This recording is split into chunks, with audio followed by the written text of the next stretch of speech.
Hello students, आप सबका स्वागत है गायकवाड़ के यूट्यूब चैनल के अंदर। आज हम डिस्कस करने वाले हैं नीट फाइनल एग्जाम का जो पेपर हुआ है संडे के दिन 7 मई को, उसके आंसर की डिस्कस कर रहे हैं। मेरा नाम है जयेश सर और मैं आपको बताने वाला हूं बायोलॉजी का फर्स्ट सेक्शन जिसे हम कहते हैं बॉटनी सेक्शन। तो बॉटनी सेक्शन की हम आंसर की डिस्कस करने वाले हैं। On the exam day in evening we tried to explain the whole paper, but due to some technical reason our live session was not clear. Voice break हो रहा था, eco create हो रहा था, तो इसीलिए हमने कोशिश की है फिर से आपको एक्सप्लेन करने की। तो होप आपको ये पसंद आएगा। तो सेक्शन फर्स्ट जो है बॉटनी सेक्शन है, जहां पे हम देखने वाले हैं बॉटनी के क्वेश्चंस। ये एनसीईआरटी टेक्स्ट बुक के अंदर कहाँ पे आते हैं, कौन से पेज नंबर पे आए थे, और आपको ये बात तो पता चल चुकी होगी कि एनसीईआरटी बेस्ड था पेपर पूरा। हमें पता है कि जब भी हम एनटीए की नीट एग्जाम की बात करते हैं तो इसका question paper completely NCERT text book based होता है, और इस साल का पेपर उन्होंने बहुत ही अच्छा सेट किया था। एनसीईआरटी टेक्स्ट बुक के लाइंस वर्ड्स को बहुत अच्छी तरह से यूज किया है। तो मुझे तो पेपर की बहुत क्वालिटी पसंद आई। और खास बात क्या हुई कि ये जो नीट का फाइनल पेपर था, इसमें नंबर ऑफ क्वेश्चंस हमने जो फाइनल 10 प्रीलिम्स कंडक्ट किए थे as well as the unit test and grand test we conduct in our daily sessions, means हमारे जो क्लास का जो रेगुलर सेशन होता है उसके अंदर हम यूनिट टेस्ट और ग्रैंड टेस्ट लेते हैं, तो उन्हीं में से कुछ क्वेश्चंस एज इट इज आए थे। तो आप सोच सकते हो कि किस लेवल के क्वेश्चंस हम आपके लिए सेट करते हैं। तो चलो हमारा सेशन बिगिन करते हैं। तो फर्स्ट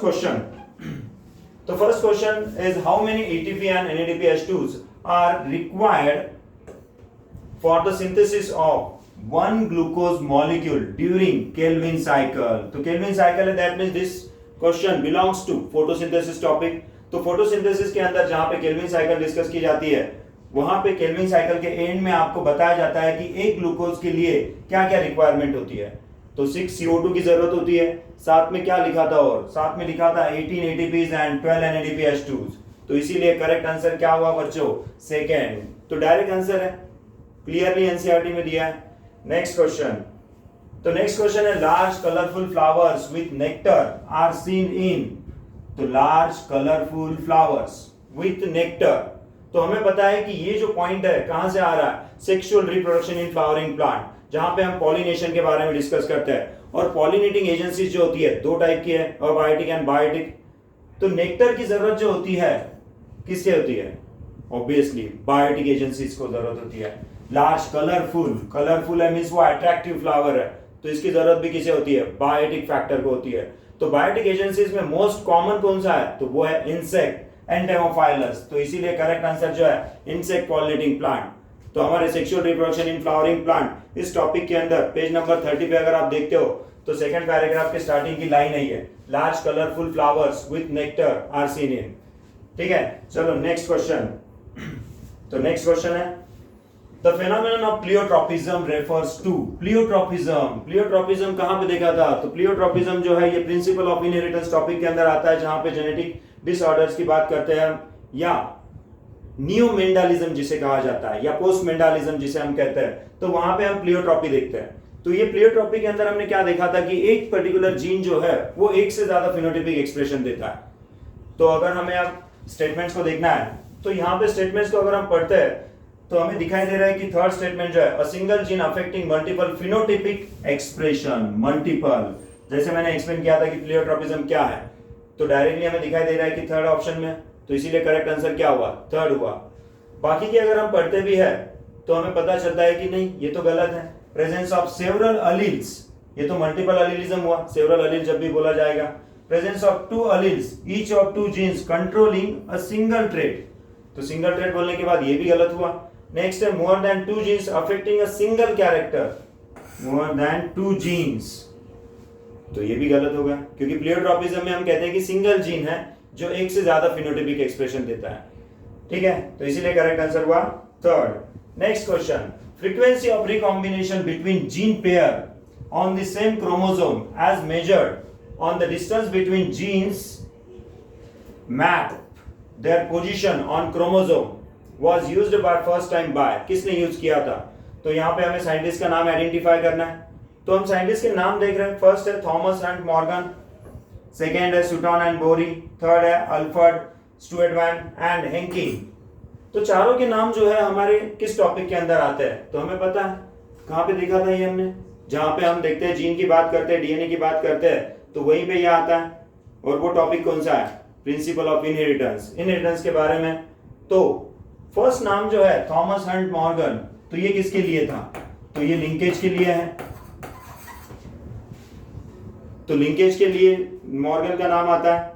तो लिंकेज एंड रिकॉम्बिनेशन इसी पॉइंट के अंदर बताया जाता है कि मॉर्गन का जो स्टूडेंट था उसने इस मैप के बारे में बताया था, पोजीशन के बारे में, map their position on chromosome. तो उसका नाम क्या है, अल्फ्रेड स्टुअर्ट वैन।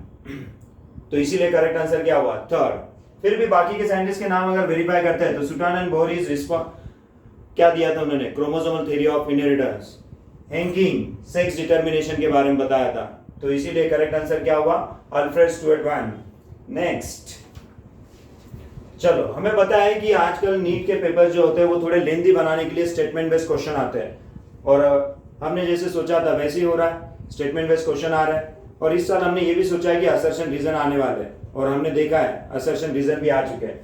तो हम इसी के बारे में डिस्कस करते हैं। ऐसे क्वेश्चन होते बहुत आसान है, स्टेटमेंट बेस्ड करेक्ट इनकरेक्ट वाले ना आसान होते हैं, सिर्फ क्या है कि टाइम कंज्यूमिंग होते हैं, हमें बहुत फास्ट रीड करना पड़ता है और समझना पड़ता है। तो फर्स्ट स्टेटमेंट क्या है, तो फर्स्ट स्टेटमेंट बताया, the forces generated by transpiration can lift a xylem sized column water over 130 metre height. तो हाँ, कहीं पे देखा है, कहाँ देखा है, ट्रांसपोर्ट इन प्लांट टॉपिक के अंदर। ट्रांसपोर्ट इन प्लांट टॉपिक में हम जब ट्रांसपायरेशन पढ़ते हैं तो वहां पे ये स्टेटमेंट आती है, डायग्राम के ऊपर ही ये स्टेटमेंट है, तो स्टेटमेंट करेक्ट है। सेकंड स्टेटमेंट क्या है, transpiration cools leaf surfaces sometimes 10 to 15 degrees by evaporative cooling। तो ट्रांसपायरेशन प्रोसेस से जो होता है लीफ का टेम्परेचर मेंटेन किया जाता है। तो ये पॉइंट कहां पे था, transpiration and photosynthesis a compromise. इस पॉइंट के हेडिंग के नीचे हम देखते हैं कि पॉइंट में लिखा था, तो this statement is also correct. तो बोथ स्टेटमेंट्स आर करेक्ट। तो करेक्ट आंसर क्या होगा, first statement first and statement second are correct. Next question, which micronutrient is required for splitting of water molecule during photosynthesis। तो photosynthesis के लिए कौन सा element चाहिए, माइक्रोन्यूट्रिएंट चाहिए। तो micronutrient that means this question belongs to mineral nutrition. तो mineral nutrition के अंदर हमने एसेंशियल एलिमेंट्स के रोल देखे, जहां पे हम वाटर स्प्लिटिंग के टाइम पे दो एलिमेंट्स बताते हैं, एक है मैंगनीज सब में पहले, और सेकंड आता है क्लोरीन। अब ऑप्शन में अगर हम देखते हैं तो क्लोरीन तो कोई दिखाई नहीं दे रहा है, लेकिन फर्स्ट ऑप्शन पे ही हमें हमारा एलिमेंट मिल रहा है जिसका नाम है मैंगनीज। तो manganese is responsible for splitting of water. Next question जो है वो दिखाई दे रहा है फोटोसिंथेसिस से, क्योंकि यहाँ पे PS2 मेंशन है। क्या पूछा है, the reaction centre in PS2 has and absorption maxima eight. तो हमें पता है कि दो टाइप के फोटोसिस्टम्स है, एक है PS1 और सेकेंड है PS2। तो PS1 एंड PS2, तो ये डिस्कवरीज के हिसाब से अरेंज किए गए, इन्हें जो नंबर दिए गए। PS1 जो होता है वो 700 नैनोमीटर तक है, और सेकंड जो है वो 680। तो इसका मैक्सिमा क्या हुआ, 680 नैनोमीटर। तो इसलिए करेक्ट आंसर क्या हुआ, 680 नैनोमीटर। नेक्स्ट क्वेश्चन क्या है, तो आइडेंटिफाई करेक्ट स्टेटमेंट। जब भी ऐसे क्वेश्चन स्टेटमेंट वाले आते हैं तो पहले ध्यान देना है कि क्या पूछा है, करेक्ट या इनकरेक्ट, उसे अंडरलाइन कर दो या मार्क कर दो। तो करेक्ट पूछा है, तो सब में पहली स्टेटमेंट क्या है, डेट्रीहोर्स परफॉर्म फ्रैगमेंटेशन। तो हाँ, फ्रैगमेंटेशन परफॉर्म करते हैं। फ्रेंड ऑफ फार्मर कौन है, अर्थवर्म। तो कौन से टॉपिक में देखा था ये, डिकम्पोजिशन प्रोसेस दिखाई दे रही है, इकोसिस्टम टॉपिक से आ रहा है। तो वहां पे हमने देखा है कि फ्रेंड ऑफ फार्मर के बारे में बताया, डेट्रीहोर कहते हैं उसे। सेकंड स्टेटमेंट कहता है कि the humus is further degraded by some microbes during mineralization. हाँ, फाइनल स्टेट जो थी डिकम्पोजिशन की वो क्या थी, मिनरलाइजेशन थी, जहां पे ह्यूमस जो है वो फाइनली मिनरलाइज होता है।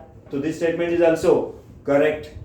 सम माइक्रोब क्यों है, क्योंकि ह्यूमस जो है वो एक अमॉर्फस ड्राइड मैटर होता है, सभी टाइप के माइक्रोब्स वहां पे ग्रो नहीं हो पाते हैं, और उसका डिकम्पोजिशन बहुत ही स्लोली होता है, तो इसीलिए सम माइक्रोब लिखा है। तो इसीलिए ये करेक्ट है, ऐसे मत समझो कि सम लिखने के कारण ये गलत हुआ।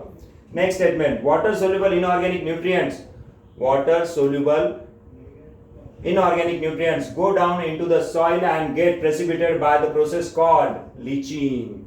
तो हमें पता है डिकम्पोजिशन के अंदर fragmentation, catabolism and leaching simultaneously होता है, और लीचिंग के अंदर हम यही कहते हैं कि जो भी सोल्यूबल होते हैं वाटर सोल्यूबल, ये सॉइल के साथ कंबाइन होते हैं। तो third statement is also correct. अब नीचे जो कॉम्बिनेशन दिया है उसके अंदर हम देखते हैं कि 3-3 के कॉम्बिनेशन है, मींस 3 ही स्टेटमेंट करेक्ट है और बाकी की उसमें से गलत होंगे। तो फर्स्ट ऑप्शन पे हमें दिखाई दे रहा है कि हमारे तीनों स्टेटमेंट का एक कॉम्बिनेशन है ए बी सी। बस 3 स्टेटमेंट हमें पहले करेक्ट लग गया, ऑप्शन में दिखाई दे रहा है कि तीनों करेक्ट वाला कॉम्बिनेशन भी है, तो आंसर मिल गया। फिर भी हम दोनों देखते हैं नीचे के, the detritus food chain begins with living organism. अब डेट्रिटस बोला है तो क्या है, डिकेइंग मैटर है, डेड मैटर है, तो लिविंग से कैसे स्टार्ट होगा, that means this statement is incorrect. And last क्या है, earthworm break down detritus into smaller particles by the process called catabolism. तो कैटाबॉलिज्म तो नहीं है, पहले स्टेटमेंट में हमने कहा कि फ्रैगमेंटेशन है, तो इसीलिए last statement is also incorrect. तो करेक्ट आंसर क्या हुआ हमारा, A B C 1B।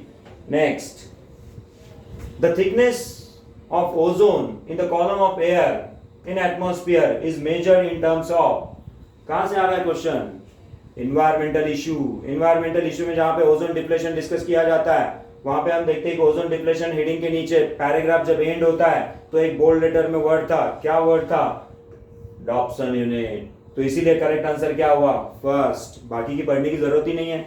Next, in tissue culture experiment leaf mesophyll cells, ध्यान से पढ़ो क्वेश्चन में क्या दिया है। इन टिश्यू कल्चर प्रोग्राम है, टिश्यू कल्चर के अंदर हमें पता है कि हम किसी भी टोटिपोटेंट पार्ट को ग्रो करते हैं कल्चर मीडिया पे, तो मेसोफिल सेल्स है, are put in the culture medium, form callus undifferentiated cellular mass, this phenomenon is called. तो this question belongs to plant growth and development topic, जहां पे differentiation, dedifferentiation and redifferentiation discuss किया जाता है। तो वहीं पे हम देखते हैं कि एक लास्ट पैराग्राफ में हमें ये क्वेश्चन पूछा है एनसीईआरटी के अंदर, जिसका आंसर उन्होंने अब यहाँ पे एग्जाम में पूछा है।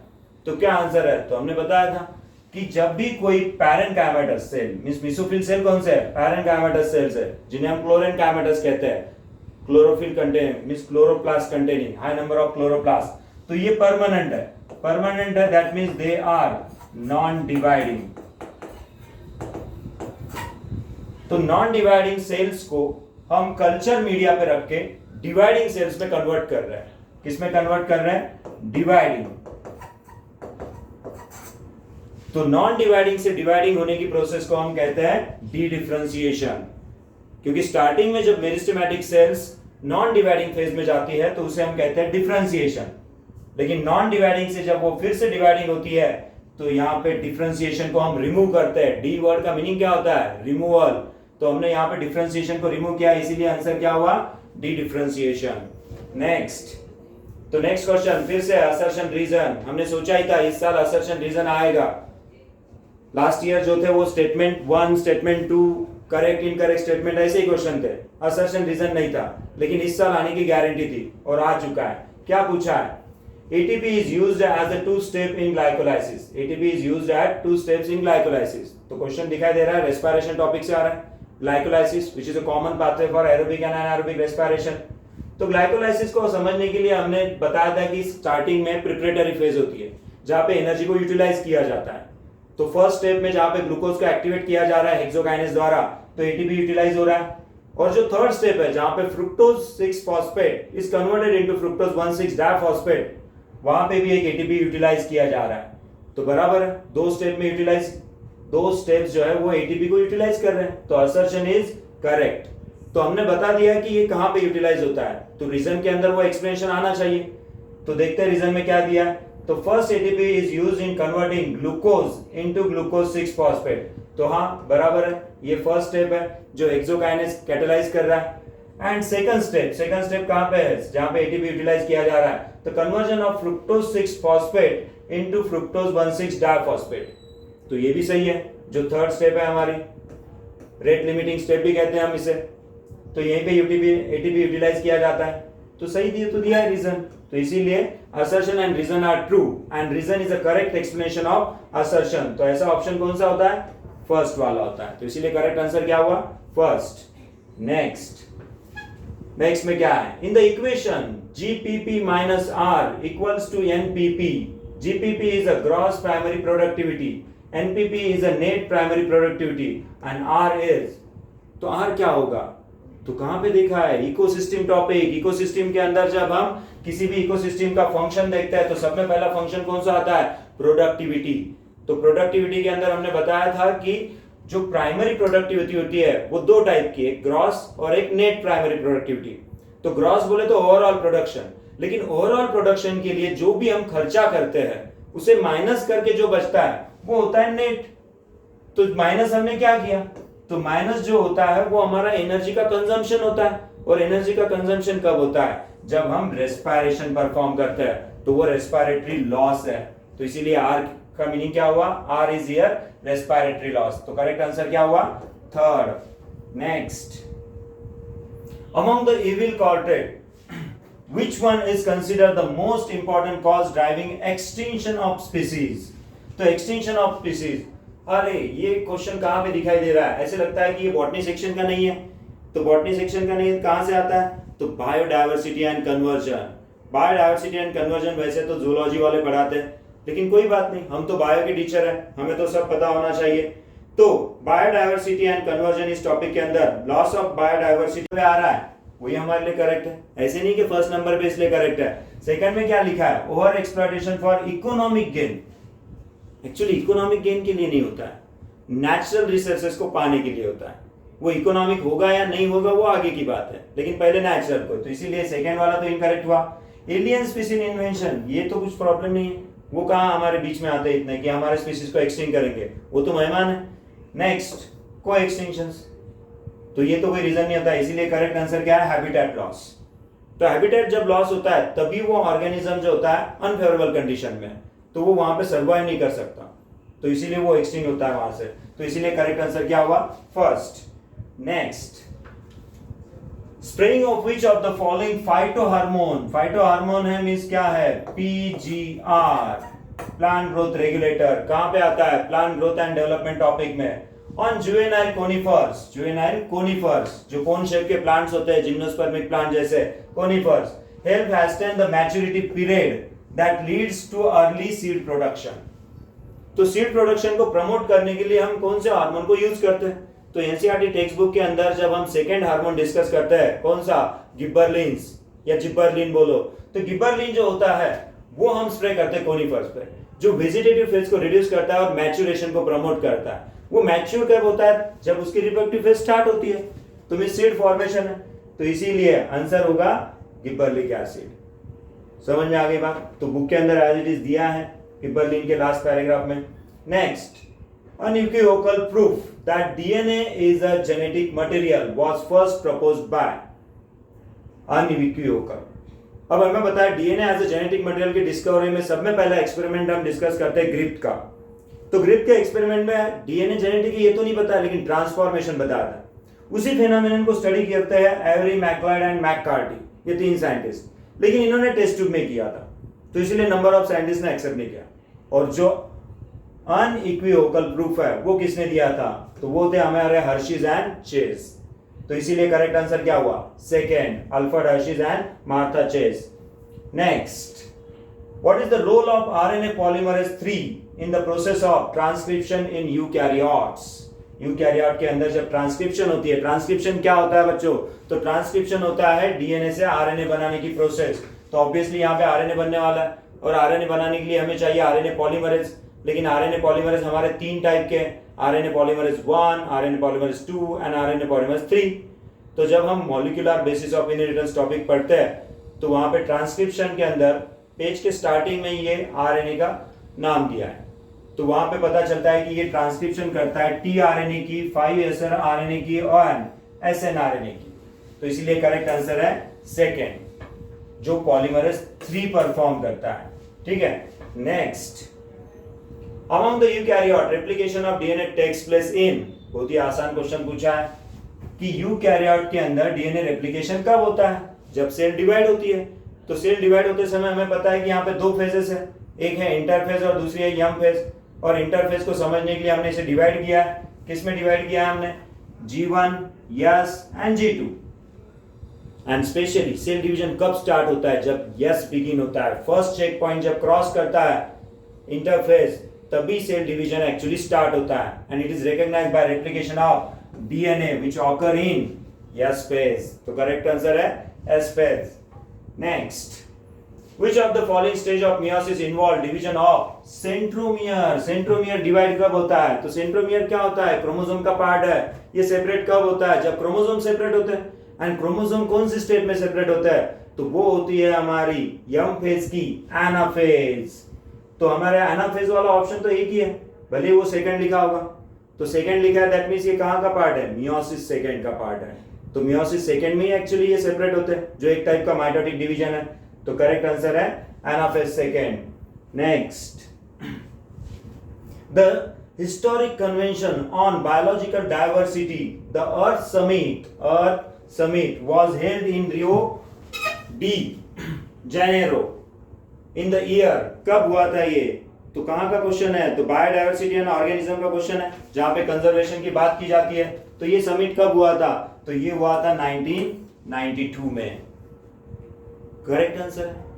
तो देख रहे हैं, जो भी क्वेश्चंस हम देख रहे हैं यहाँ पे नीट के एग्जाम में पूछे जा रहे हैं, वो कंप्लीटली एनसीईआरटी बेस्ड है, एनसीईआरटी की लाइन पे है। बहुत ही अच्छा पेपर निकाला है। जिसकी भी एनसीईआरटी रीडिंग 100% थी, उसे तो बहुत आसान गया पेपर। और हमारे नंबर ऑफ स्टूडेंट ने क्लेम किया है 350 प्लस। तो बहुत खुशी की बात है, क्योंकि एनसीईआरटी ही बेस्ट स्टडी मटेरियल है, ये उन्होंने समझ लिया था। चलो नेक्स्ट क्वेश्चन क्या है? Assertion reason. सेकेंड टाइम आया असर्शन रीजन, हमें पता है इस टॉपिक इस पेपर में आने वाले थे। तो असर्शन में क्या लिखा है? The first stage of gametophyte in the life cycle of moss is protonema stage. हाँ, असर्शन तो कहीं पे पढ़ा है, कहां पढ़ा है? ब्रायोफाइट के अंदर, प्लांट किंगडम टॉपिक। लेकिन द लिविंग वर्ल्ड जो था, वहां पे भी हमने प्रोटोनेमा देखा था, लेकिन एक्चुअल स्टेटमेंट जो है वो हमें प्लांट किंगडम से ही मिल रही है। तो असर्शन वाज करेक्ट। अब इसका रीजन भी देख लेते हैं। Protonema develops directly from spores produced in capsule. बराबर है। जो मॉसेस थे, उस मॉसेस की ये प्रोटोनेमा स्टेज है, जिसपे लीफी स्ट्रक्चर आता है, और इस लीफी स्ट्रक्चर पे प्रेजेंट होती है हमारी इलॉबरेटेड स्पोरोफाइट, और इस स्पोरोफाइट में से रिलीज होते हैं स्पोर्स, जो जर्मिनेट होते हैं तो क्या देते हैं? प्रोटोनेमा देते हैं। तो सही तो कहा है उन्होंने। फर्स्ट स्टेज जो है वो किससे स्टार्ट होती है? प्रोटोनेमा से स्टार्ट होती है। और प्रोटोनेमा किससे आता है? स्पोर से आता है। तो इसीलिए रीजन भी क्या हुआ? करेक्ट। तो करेक्ट आंसर क्या होगा फिर? फर्स्ट। क्लियर है? नेक्स्ट, इन जीन गन मेथड कहीं तो भी देखा था, कहां देखा था? वेक्टरलेस कहां था? बायोटेक्नोलॉजी टॉपिक के अंदर, biotechnology principle and processes first part जो था, वहां पे हम देखते हैं कि वेक्टरलेस मेथड के अंदर हम जीन गन मेथड बताते हैं, बायोलिस्टिक मेथड। तो introduce alien DNA into host cell, micro particles of metal are used. तो कौन से माइक्रो पार्टिकल्स होते हैं? जिन्हें हम नैनो पार्टिकल भी कहते हैं, which are coated by nucleotides. तो उनकी बम्बार्डिंग की जाती है। तो वो किससे बने हैं? टंगस्टन और गोल्ड। एक तो गोल्ड के होने चाहिए या फिर टंगस्टन के। तो इसलिए करेक्ट आंसर क्या है? थर्ड। डायरेक्ट आंसर है बच्चों। Next, cellulose does not form blue colour with iodine because. हमें पता है कि पॉलीसैकेराइड को ट्रेस करने के लिए, उन्हें टेस्ट करने के लिए मोस्ट कॉमन टेस्ट जो होती है वो होती है आयोडीन टेस्ट, मीन शुगर को टेस्ट करने के लिए। बेसिकली हम स्टार्च के लिए करते हैं, लेकिन स्टार्च जो है वो रिटेन करता है, सेलुलोज क्यों नहीं कर पाता?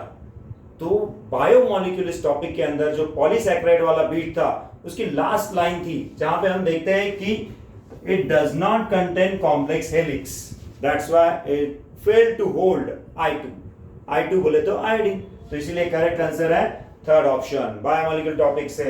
Next, what is the function of tassels in the कॉर्नकॉब?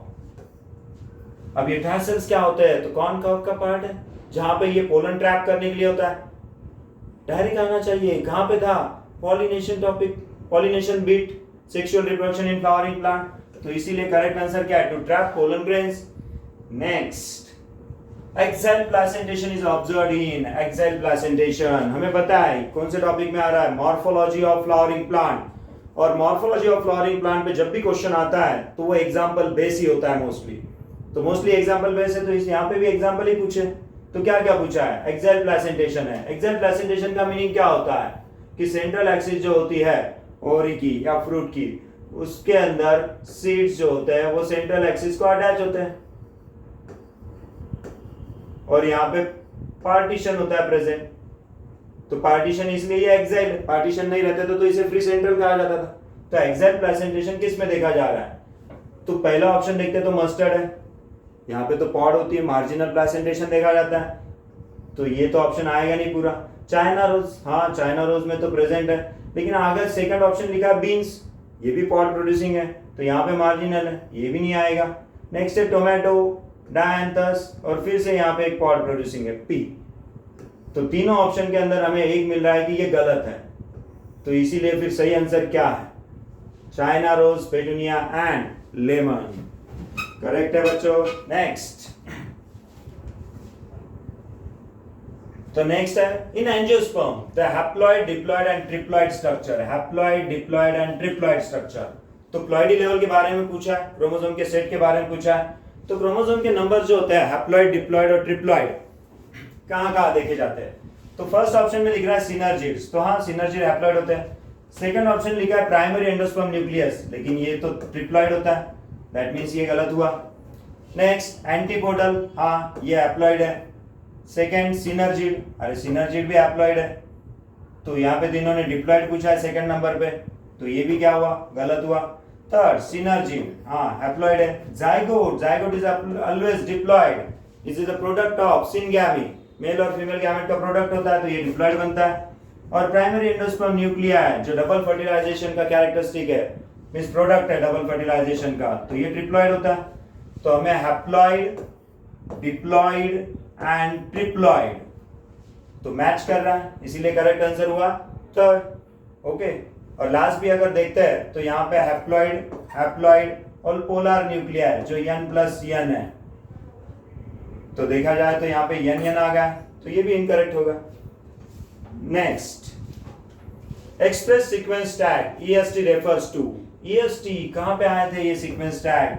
तो हमारा जो प्रोजेक्ट था HGP, तो उस HGP के अंदर हमने ये देखा था। कहाँ पे आता है HGP? देखा तो जाता है molecular basis of inheritance topic के अंदर, लेकिन हम बायोटेक पढ़ने के बाद इसे पढ़ा था हमने, क्योंकि बायोटेक्नोलॉजी पहले पता होना चाहिए, RDNA टेक्नोलॉजी पता है तभी तो ये समझ में आता है। तो एक्सप्रेस सीक्वेंस टैग क्या होते हैं? तो they are all genes that expressed as a RNA। Statement है बुक की, molecular basis of inheritance topic के अंदर कहाँ पे देखा जाता है? पेज नंबर 119 पे। क्लियर है? तो इसीलिए बाकी के ऑप्शन पढ़ने की जरूरत नहीं है, correct answer is first. Next, family Fabaceae, Fabaceae family, family पूछा है, मींस ये क्वेश्चन किसे कहाँ पे आएगा? Morphology of flowering plant differs from Solanaceae and Liliaceae with respect to stamens. तो स्टेमन के बारे में बताएं, तो pick out the characteristic specific family Fabaceae but not found in Solanaceae and Liliaceae.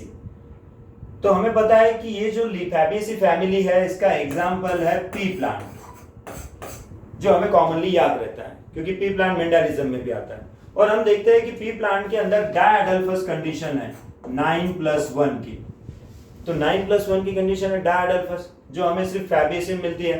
अगर हम बाकी सोलानेसी और लिलिएसी का फॉर्मूला भी याद रखते हैं तो उसके अंदर दिखाई नहीं दिया हमने, तो इसीलिए यहाँ पे डायअडल्फस कैरेक्टरिस्टिक जो है वो फैबिएसी का है। तो अगर हमें एक मिल रहा है, दूसरा भी हमें समझ में आ रहा है कि डायथिकस एंथर है, तो इसीलिए करेक्ट आंसर क्या है?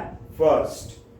Next, the process of appearance of recombination nodule occurs at which stage of prophase first in meiosis.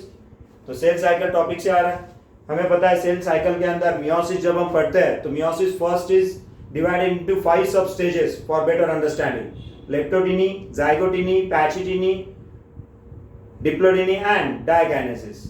तो रिकॉम्बिनेशन नोड्यूल कहां पे दिखाई देता है? बनता तो जाइगोटिनी के अंदर है, मीन शुरुआत होती है जाइगोटिनी के अंदर, लेकिन अपीयरेंस जो है, वर्ड क्या यूज किया है उन्होंने? अपीयरेंस। तो अपीयरेंस कहां होता है? जाइगोटिनी के बाद। तो कौन सी आती है वो? पैचिटिनी। तो pachytene is the correct answer. Next, which hormone promotes internode petiole elongation. तो इलॉन्गेशन बोलने के बाद दिमाग में तो एक ही हार्मोन आता है, वो है GA3। लेकिन आप ये मत भूलो कि क्वेश्चन कभी भी पूरा पढ़ना चाहिए, तो पूरा पढ़ना चाहिए। तो आगे क्या दिया है? इन डीप वाटर राइस।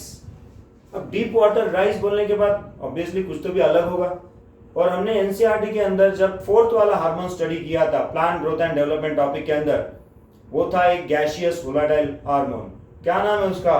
उसका नाम है इथाइलिन। और इसी हार्मोन के अंदर एक एप्लीकेशन दिया है कि ये डीप वाटर राइस प्लांट के अंदर इंटरनोड और पेटियोल इलॉन्गेशन करता है, जिससे लीफ वाटर सरफेस पे आ सके और फोटोसिंथेसिस परफॉर्म कर सके। तो इसीलिए करेक्ट आंसर क्या है? इथाइलिन। और यही एक क्वेश्चन था जहां पे हमारे कुछ स्टूडेंट्स ने गलती कर दिया। क्या गलती की?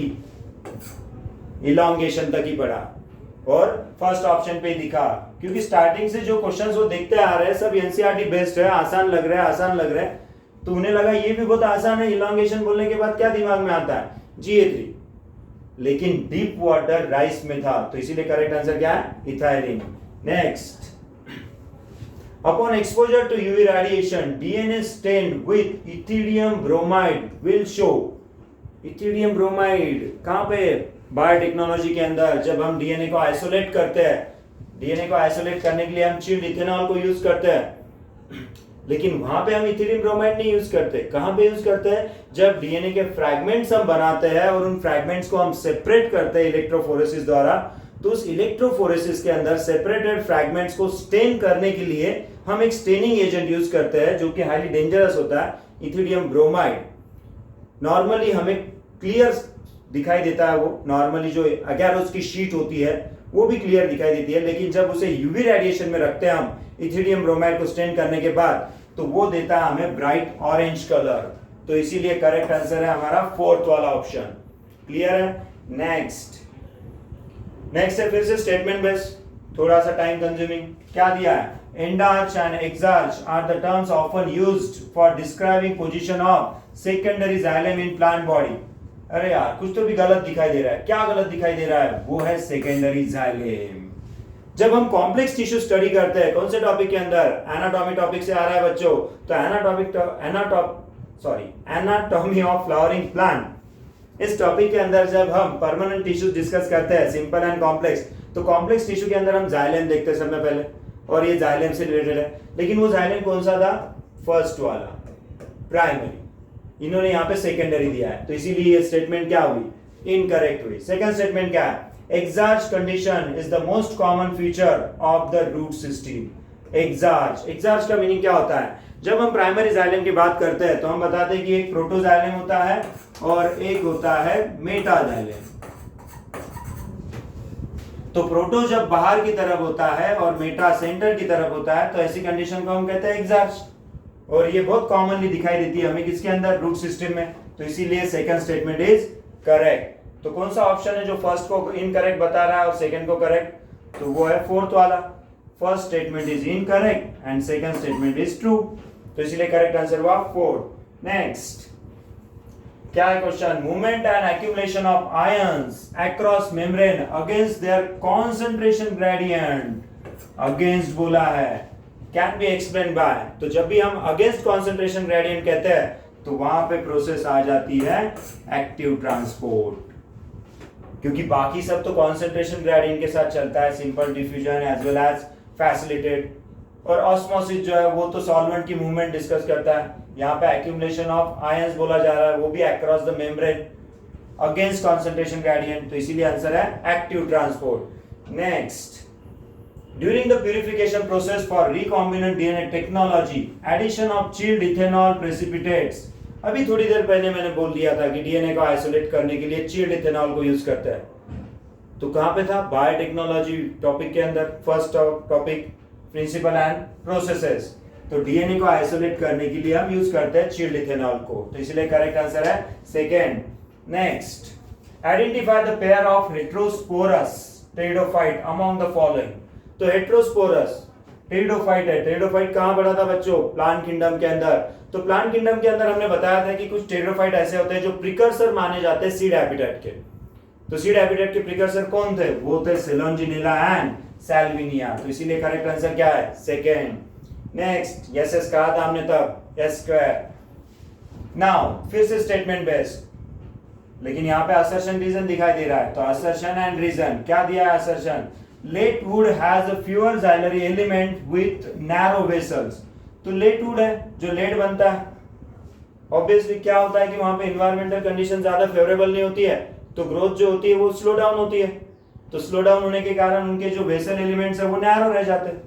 तो statement first was correct. Reason में क्या दिया फिर उन्होंने, cambium is less active in winter. तो कैम्बियम इज लेस एक्टिव, बराबर है, कैम्बियम लेस एक्टिव है तभी तो वहां पे नैरो वेसल्स एलिमेंट बन रहा है, तो इसीलिए हम कहते हैं कि ये रीजन भी करेक्ट है। तो इसीलिए ऐसे क्वेश्चन का आंसर क्या आता है, first. Next, how many different proteins does the ribosome consist of. तो डायरेक्ट आंसर है, हमें याद रहता है 80। तो इसीलिए कितने होते हैं, क्योंकि राइबोसोम जो होता है वो किससे बनता है, ribosome is made up of core protein molecule and RNS. Different type के आरएनएस होते हैं, जैसे कि 4 टाइप के आरएनएस होते हैं एटीएस टाइप में, और वहां पे प्रोटीन कितने होते हैं 79 to 80 होते हैं। तो 80 नियर अबाउट, तो फाइनल आंसर 80 है। Next, now list 1 and list 2 को हमें मैच करना है। ऐसे क्वेश्चन बहुत आसान होते हैं बच्चों, क्यों, क्योंकि अगर कोई भी एक परफेक्ट पेयर मिल जाती है तो बाकी सब आसानी से जुड़ जाते हैं। तो परफेक्ट पेयर, वैसे भी क्वेश्चन आसान दिखाई दे रहा है। क्या क्या पूछा है, oxidative decarboxylation, glycolysis, oxidative phosphorylation and tricarboxylic acid cycle. तो कौन से टॉपिक में आ रहा है, रेस्पिरेशन टॉपिक के अंदर। ऑक्सीडेटिव डीकार्बोक्सिलेशन जहां पे लिंक रिएक्शन होती है, ग्लाइकोलाइसिस जिसे 3 साइंटिस्ट ने डिस्कवर किया था, एम्बेडेन, मेहरॉप एंड पार्नस, जिसे कॉमनली हम ईएमपी पाथवे कहते हैं। चलो क्वेश्चन नंबर 137, तो लिस्ट 1 विद लिस्ट 2 मैच करना है। तो ऐसे क्वेश्चन बहुत आसान होते हैं। ऐसे क्वेश्चन में क्या होता है कि कोई भी अगर एक परफेक्ट पेयर मिल जाती है तो बाकी के पूरे ऑटोमेटिकली जुड़ जाते हैं। तो क्या क्या दिया है, oxidative decarboxylation, glycolysis, oxidative phosphorylation, tricarboxylic acid, that means this belong to respiration. तो ऑक्सीडेटिव डीकार्बोक्सिलेशन जो है वो पायरुवेट डिहाइड्रोजनेज, जहां पे लिंक रिएक्शन हम कहते हैं। ग्लाइकोलाइसिस तो हमें पता है, एम्बेडेन, मेहरॉप एंड पार्नस, ऐसे 3 साइंटिस्ट ने इसे डिस्कवर किया था, commonly called as EMP pathway. Oxidative phosphorylation जिसे हम कॉमनली कहते हैं ETS, electron transport system, and last TCA cycle जहां पे आता है सिट्रेट सिंथेस। तो करेक्ट आंसर क्या है, तो डी गोज विथ फर्स्ट, दिख रहा है डी गोज विथ फर्स्ट, यहां पे भी दिख रहा है D goes with first, A goes with second, A goes with second. तो करेक्ट आंसर क्या हुआ, फोर्थ वाला ऑप्शन। नेक्स्ट, फिर से लिस्ट 1 विथ लिस्ट 2। मैंने अभी कहा कि ऐसे क्वेश्चन बहुत आसान होते हैं। तो cohesion, adhesion, surface tension, guttation, ये नाम तो हमने कहा देखे थे। ट्रांसपोर्ट इन प्लांट, तो ट्रांसपोर्ट इन प्लांट के अंदर कोहेजन क्या होता है, अट्रैक्शन बिटवीन सिमिलर मॉलिक्यूल्स, तो mutual attraction among water molecules. तो एडेशन क्या होता है, एडेशन कोहेजन के अपोजिट, डिसिमिलर के अंदर जहां पे हम कहते हैं कि attraction towards the polar surface, water molecule जो होते हैं वो अट्रैक्ट होते हैं, जिससे क्रिएट होता है सरफेस टेंशन, जो कि कहां पे ज्यादा होता है, लिक्विड फेज के अंदर ज्यादा होता है। और गटेशन क्या है, loss of water in vapour form. Plant body से 2 फॉर्म में वाटर लॉस हो सकती है, एक है ट्रांसपायरेशन जो कंटिन्यूअसली होता है, और सेकंड क्या है, गटेशन, जो रूट प्रेशर क्रिएट होने के बाद हम स्मॉल हर्बेशियस प्लांट के अंदर देखते हैं। तो करेक्ट आंसर क्या होगा, करेक्ट आंसर फर्स्ट ऑप्शन पे दिखाई दे रहा है। नेक्स्ट, फिर से स्टेटमेंट 1, स्टेटमेंट 2। तो यहां पे क्या लिखा है, गॉस कॉम्पिटिटिव एक्सक्लूजन प्रिंसिपल। तो ये तो बायोलॉजी का कौन से पार्ट में आता है, तो बायोडायवर्सिटी टॉपिक के अंदर आता है। बायोडायवर्सिटी या ऑर्गेनिज्म एंड पॉपुलेशन, हाँ ऑर्गेनिज्म एंड पॉपुलेशन में दिखाई देता है, तो जूलॉजी का सेक्शन में आता है। वैसे तो क्या लिखा है, states that 2 closely related species competing for the same resources can not coexist indefinitely and competitively inferior one will eliminate eventually। तो क्वेश्चन में जो ये दिया है स्टेटमेंट फर्स्ट करेक्ट दिखाई दे रहा है। ऑर्गेनिज्म एंड पॉपुलेशन के अंदर जब हम ये देखते हैं तो स्टार्टिंग में दिखा है पैराग्राफ के, कौन से पैराग्राफ के अंदर, तो पॉपुलेशन इंटरैक्शन जहां पे कंपटीशन की बात की जाती है। सेकंड स्टेटमेंट क्या कहता है, in general carnivores are more adversely affected by competition than herbivores। more adversely, तो more word जो है ये इसे इनकरेक्ट बना रहा है, क्योंकि ये जो प्रिंसिपल लिखा है उसी के ऊपर के पैराग्राफ में ये लास्ट स्टेटमेंट में आता है। तो स्टेटमेंट सेकंड इज इनकरेक्ट, तो फर्स्ट करेक्ट है और सेकंड इनकरेक्ट है, ऐसा ऑप्शन कौन सा है, तो वो है थर्ड ऑप्शन। तो इसलिए करेक्ट आंसर क्या हुआ, थर्ड। नेक्स्ट क्या दिया है, फिर से match the column with column 2, means list 1 with list 2। M G2 G0 G1, quiescent stage mean G0, तो सेल साइकिल का पॉइंट है। तो सेल साइकिल के अंदर क्या है, G0 जो है वो क्वेश्चन स्टेज है, इनएक्टिव फेज है, तो C goes with second. C goes with second कहाँ दिखाई दे रहा है, एक ही ऑप्शन में दिखाई दे रहा है। फिर भी बाकी के देख लेते हैं हम। यम फेज जो इक्वेशनल डिवीजन होता है तो वो 4 के साथ जा रहा है, तो 4 के साथ जा रहा है। सेकंड बी G2 क्या होता है, प्रोटीन सिंथेसिस होता है, G1 और G2 के अंदर देखा जाता है वैसे तो। And G1 is a interval between mitosis and the initiation of DNA replication. Interval कैसे, तो हमें पता है कि जो सेल साइकिल होती है उसके अंदर हम उसे अंडरस्टैंडिंग के लिए 2 पार्ट में डिवाइड करते हैं। एक पार्ट होता है जो लॉन्गेस्ट पार्ट है, उसे हम कहते हैं ग्रोइंग फेज, ग्रोथ फेज, जिसे इंटरफेज कहा जाता है, आई फेज। इसे समझने के लिए हमने इसे 3 पार्ट में डिवाइड किया है, G1, S एंड G2, और ये होती है एम फेज। तो G1 क्या है, तो G1 is a divisional phase, और जहां पे रेप्लिकेशन स्टार्ट होता है वो यस फेज के बीच का पार्ट है। तो इसीलिए तो कहा उन्होंने interval between mitosis and initiation of DNA replication. तो इसीलिए करेक्ट आंसर क्या है, third. Next, Which one of the following statement is not correct? चलो एनटीए ने इतना अच्छा किया कि नॉट को उन्होंने बोल्ड लेटर में लिखा है, तो तुरंत हमें समझ में आता है कि इनकरेक्ट पूछा है यहाँ पे। तो स्टेटमेंट क्या है, फर्स्ट स्टेटमेंट है the micro organisms involved in biodegradation of organic matter in sewage polluted water body consumes a lot of oxygen consuming the death of aquatic organism।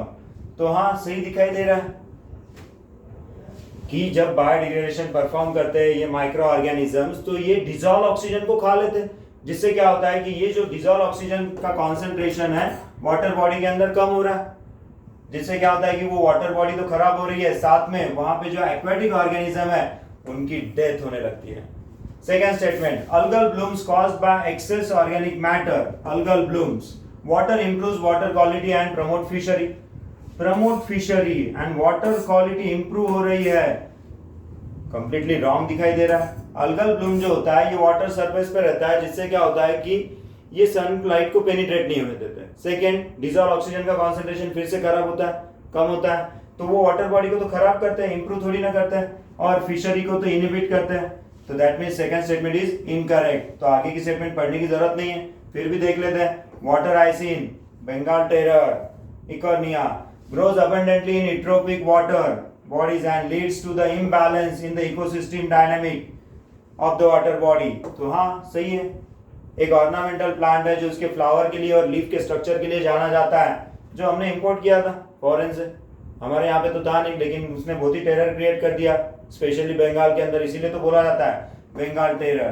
तो करेक्ट है। और लास्ट वाली क्या है, the amount of some toxic substances of industrial waste water increases organism in successive trophic level.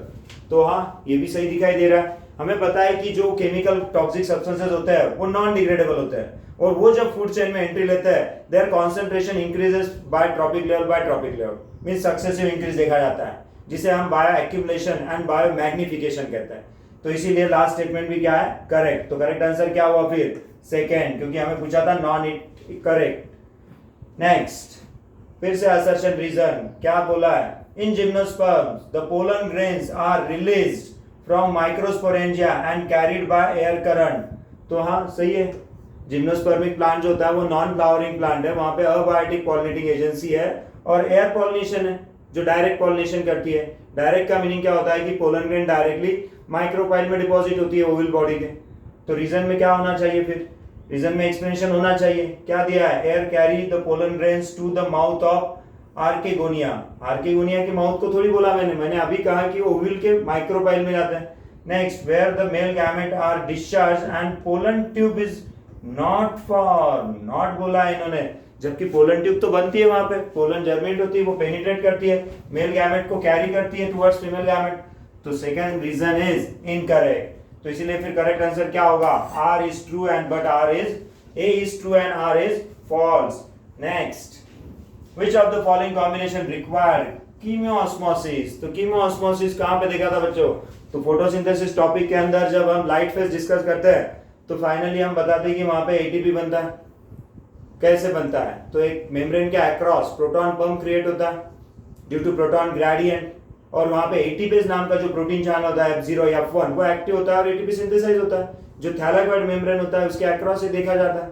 तो इसकी requirement क्या क्या है, फॉलोइंग कॉम्बिनेशन पूछा है, तो मेम्ब्रेन की जरूरत है, प्रोटॉन पंप की जरूरत है, ग्रेडियंट की जरूरत है, एटीपी सिंथेसिस की जरूरत है। तो हमारा आंसर तो फर्स्ट ऑप्शन में मिल रहा है। नेक्स्ट में तो एनएडीपी सिंथेसिस लिखा है, इसकी जरूरत नहीं है। यहाँ पे क्या है, इलेक्ट्रॉन ग्रेडियंट बोला है, नहीं हमें तो प्रोटॉन का ग्रेडियंट चाहिए, तो ये भी गलत हुआ और लास्ट वाला भी गलत होगा, फिर से एनएडीपी लिखा है, तो इसीलिए करेक्ट आंसर है first. Next, main step in the formation of recombinant DNA are given below. Arrange these steps in correct sequence. तो हमें सीक्वेंस में अरेंज करना है।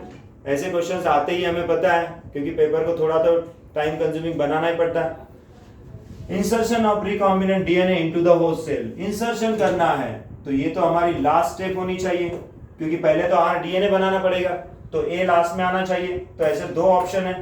जब भी हम कोई क्वेश्चन पढ़ते हैं और वो क्वेश्चन अगर हमें समझ में आया तो out of 4 options 2 are completely incorrect, ये क्लियरली समझ में आता है, और सिर्फ बचते 2, उनमें से फिर हमें एक ही चूज करना है। जिसका कंसेप्ट क्लियर है वो करेक्ट आंसर चूज कर लेता है।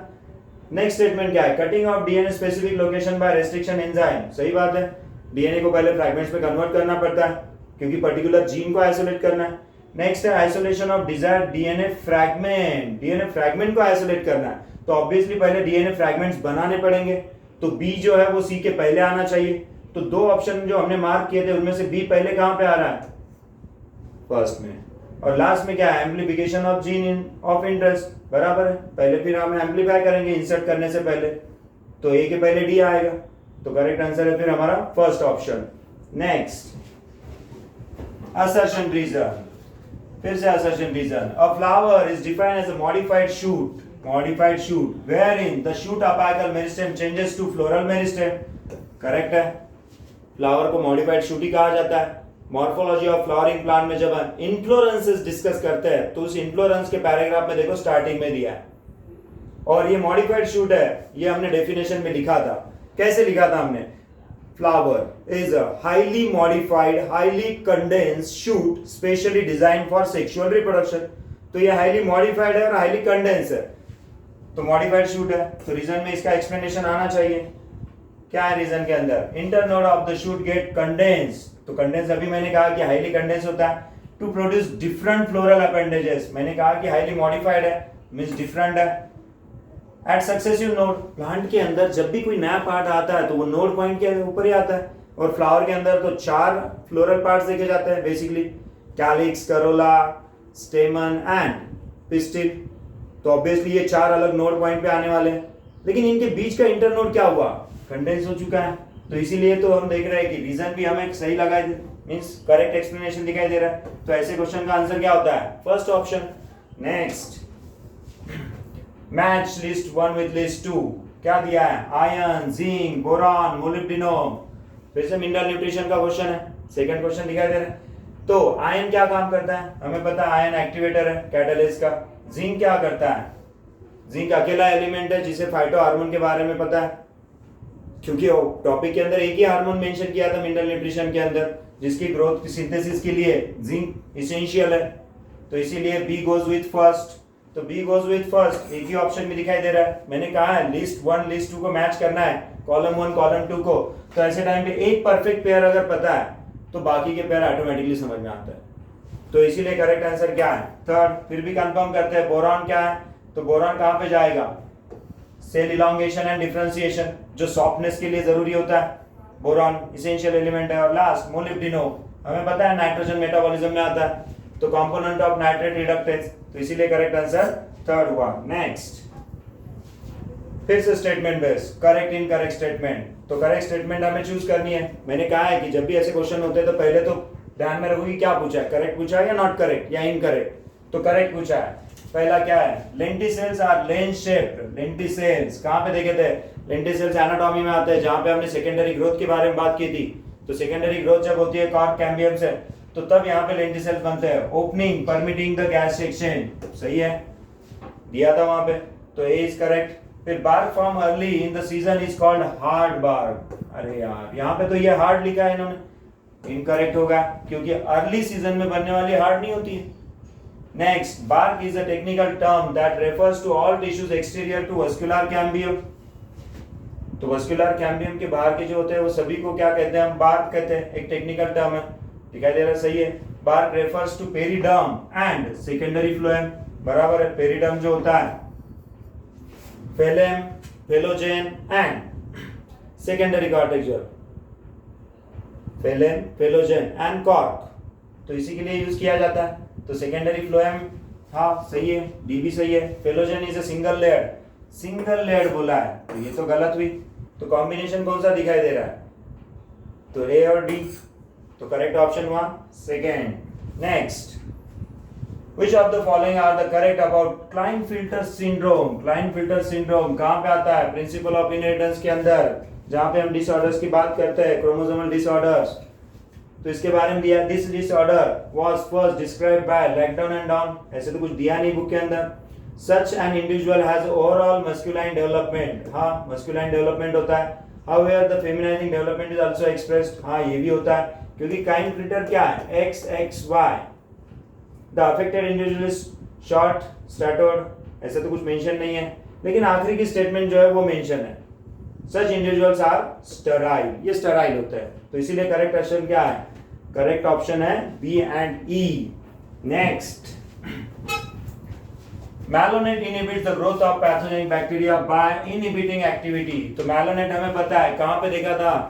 बायोमोलिक्यूल के अंदर, जब हम एंजाइम एक्टिविटी की बात करते हैं, कॉम्पिटिटिव इनहिबिटर की बात करते हैं, तो ये कॉम्पिटिटिव इनहिबिटर है कौन से एंजाइम के लिए? सक्सिनेट डीहाइड्रोजिनेज के लिए, जहां पे सक्सिनेट की जगह पे बाइंड कर सकता है एक्टिव साइट पे, तो कॉम्पिटिटिव इनहिबिटर का एग्जांपल है। तो करेक्ट आंसर क्या हुआ?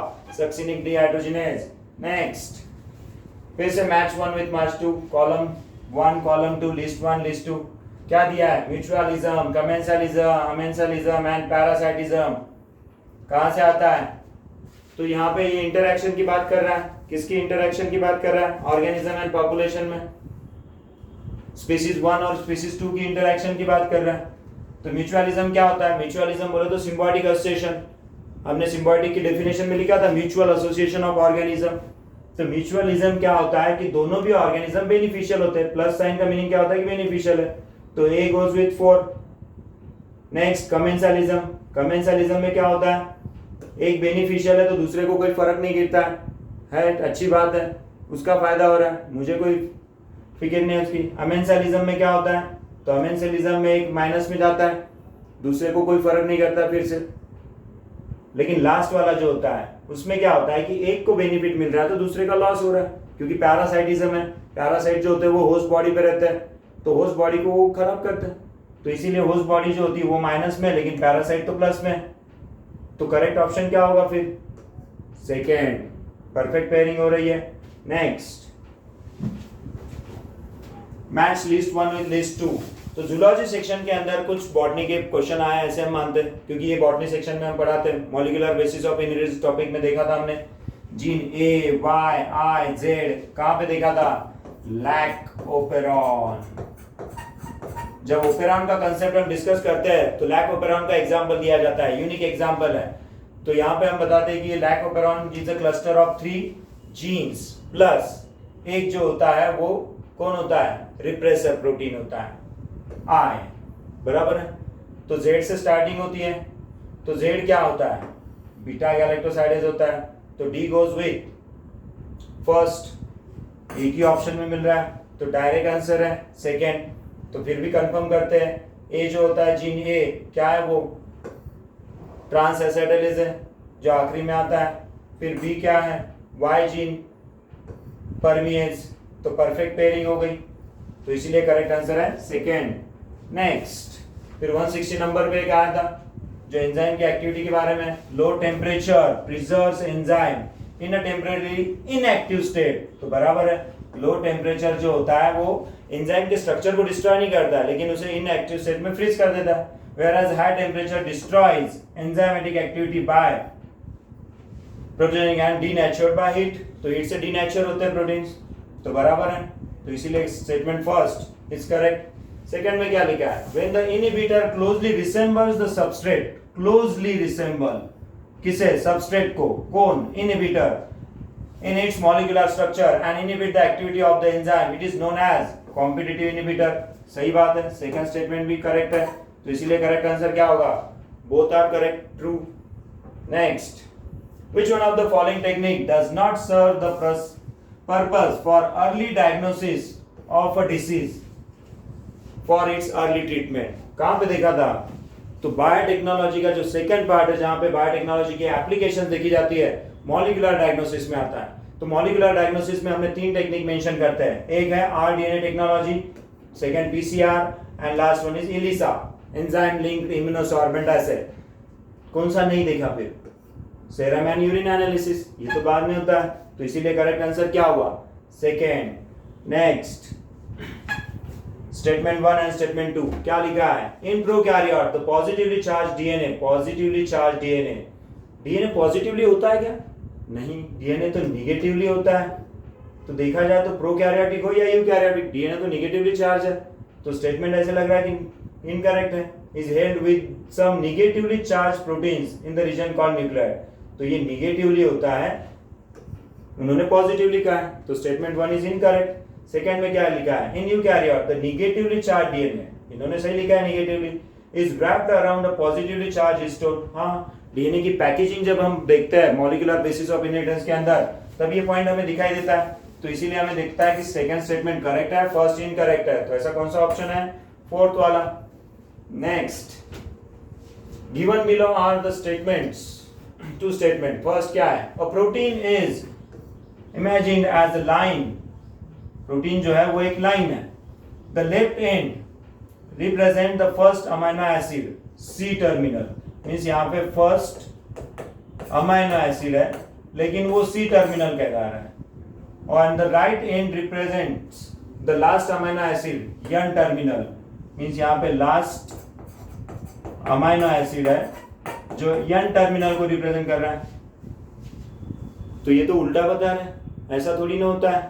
हमें पता है कि एन टर्मिनल इस तरफ है, तो स्टेटमेंट फर्स्ट क्या हो गई? इनकरेक्ट हो गई, क्योंकि ये एन टर्मिनल इधर होता है, सी टर्मिनल इस तरफ होता है। क्योंकि बॉन्डिंग जब होती है, पेप्टाइड बॉन्ड फॉर्मेशन जब होता है 2 अमीनो एसिड के बीच में, तो एन साइड जो होता है NH2 ग्रुप वो लेफ्ट साइड में रहता है, और राइट साइड में कौन सा रहता है? तो COH group means C terminal और एन टर्मिनल। तो statement first is incorrect. Second में क्या लिखा है? Adult human haemoglobin consist of 4 सब यूनिट्स। हाँ बराबर है, जब क्वाटरनरी स्ट्रक्चर देखते हैं हम प्रोटीन का बायोमोलिक्यूल के अंदर, तो यही तो देखा था हमने कि ये 2 अल्फा और 2 बीटा टाइप से बना है। तो सेकंड स्टेटमेंट इज करेक्ट। तो कौन सा ऑप्शन सर सही है? तो statement first is false and statement second is true, fourth option.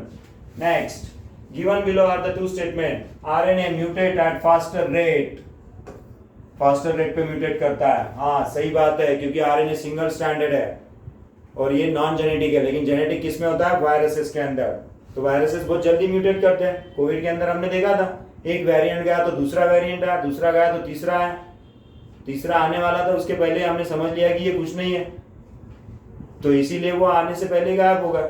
नहीं तो बोल रहे थे थर्ड वेव आने वाली है। चलो वो अदर पार्ट। स्टेटमेंट सेकंड क्या कह रही है? Virus having RNA genome and shorter lifespan mutate and evolve faster।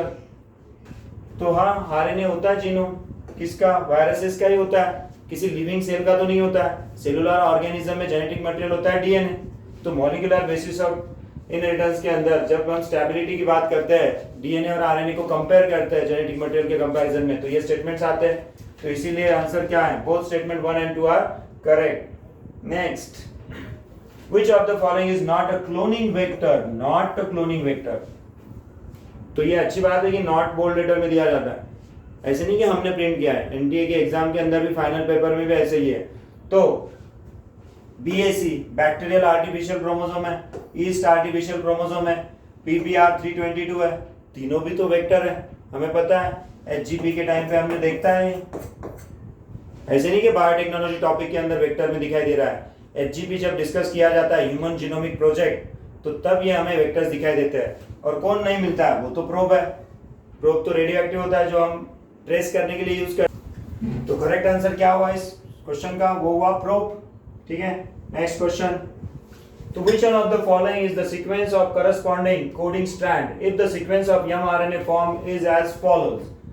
mRNA, तो mRNA तो हमें पता है कि यहाँ पे यूरेसिल आने ही वाला है, लेकिन पूछा क्या है हमें? Corresponding coding strand. Coding strand है बोले तो किसका पार्ट है? तो कोडिंग स्ट्रैंड डीएनए का पार्ट है। तो डीएनए के अंदर यूरासिल आएगा क्या? नहीं। तो ऑब्वियसली ऑप्शन में जहां पे भी यूरासिल होगा वो हमारे लिए गलत हुए। बचे क्या 2 स्टेटमेंट। तो यहाँ पे इंपॉर्टेंट क्या है, डायरेक्शन। तो इसीलिए करेक्ट आंसर क्या है, तो टेक्स्ट बुक के अंदर हमें ये सैंपल बोल के दिया था, कहाँ पे, मॉलिक्यूलर बेसिस ऑफ इनहेरिटेंस के अंदर। तो correct answer is third. Next, फिर से स्टेटमेंट बेस्ड क्वेश्चन क्या बता रहा है। Statement 1, during G nought phase of cell cycle the cell is metabolically inactive. तो मेटाबॉलिकली इनएक्टिव होगी तो वो तो मर जाएगी ना, तो मेटाबॉलिकली इनएक्टिव होती है क्या, नहीं। तो इसीलिए स्टेटमेंट 1 इज इनकरेक्ट, क्योंकि metabolism is a defining property of living organism. First topic में पढ़ते हैं हम लिविंग वर्ल्ड के अंदर। Next, the centrosome undergoes duplication during yes phase of interphase. तो यस फेज के इंटरफेज में आता है क्या, तो हाँ वहीं पे तो दिखाई दे रहा है कि सेंट्रोसोम का डुप्लीकेशन हो रहा है। तो सेकंड स्टेटमेंट करेक्ट है, तो इसीलिए option 4 is correct. Next, the last one, select the correct statement. Tetrad formation is seen during leptodini. During anaphase, the centromeres split and chromatids separate. Terminalization takes place during pachygyny. तो सभी statement ऐसे लग रहा है कि cell cycle से ही है। तो फर्स्ट में क्या लिखा है, tetrad formation seen during leptodini। ये तो प्रोफेज फर्स्ट की फर्स्ट स्टेज है, सब स्टेज। यहाँ पे तो हम क्या देखते हैं, ये तो देखते ही नहीं, ये तो जाइगोटिनी में शुरू होता है, जहां पे अपीयरेंस होता है पैचिटिनी में। इसी पेपर के अंदर हमने एक क्वेश्चन देखा रिकॉम्बिनेशन नोड्यूल वाला। तो फर्स्ट स्टेटमेंट इनकरेक्ट हुई। Second, during anaphase the centromere split and chromatin separate, हाँ एनाफेज की ये कैरेक्टरिस्टिक है। फिर टर्मिनाइजेशन टेक्स प्लेस ड्यूरिंग पैचिटिनी। अरे पैचिटिनी में तो रिकॉम्बिनेशन नोड्यूल मिलता है, वहां पे थोड़ी ना होगा टर्मिनाइजेशन, वो तो डायगोनेसिस में। तो सी भी क्या होगा, incorrect. Nucleolus, Golgi complex and ER are reform during telophase, सही है, रीअपियर होते हैं वहां पे। तो बी और डी करेक्ट हो गए। Crossing over takes place between sister chromatids of homologous chromosome, फिर से ये करेक्ट हो रही है, incorrect, means B and D is correct. तो option second is correct. So this is all about the botany section and some botany questions which are asked in zoology section. तो zoo के भी हमने कुछ question देख लिए जो botany section में आए थे। होप आपको ये प्रेजेंटेशन पसंद आया होगा। तो एनटीए ने फिर से एक बार प्रूव कर दिया है कि हमारा जो भी बायोलॉजी का सेक्शन रहेगा वो completely NCERT text book based रहेगा, ठीक है। तो अगर वीडियो पसंद आता है तो लाइक और सब्सक्राइब करना ना भूले। चलो, थैंक यू।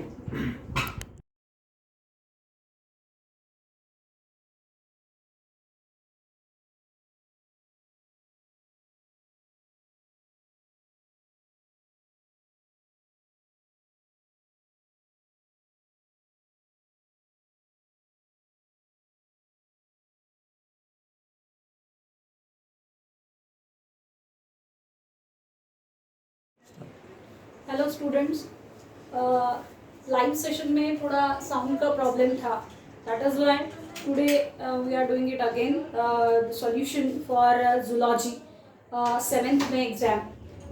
बेटा myself doctor Smita Patil will discuss the zoology section.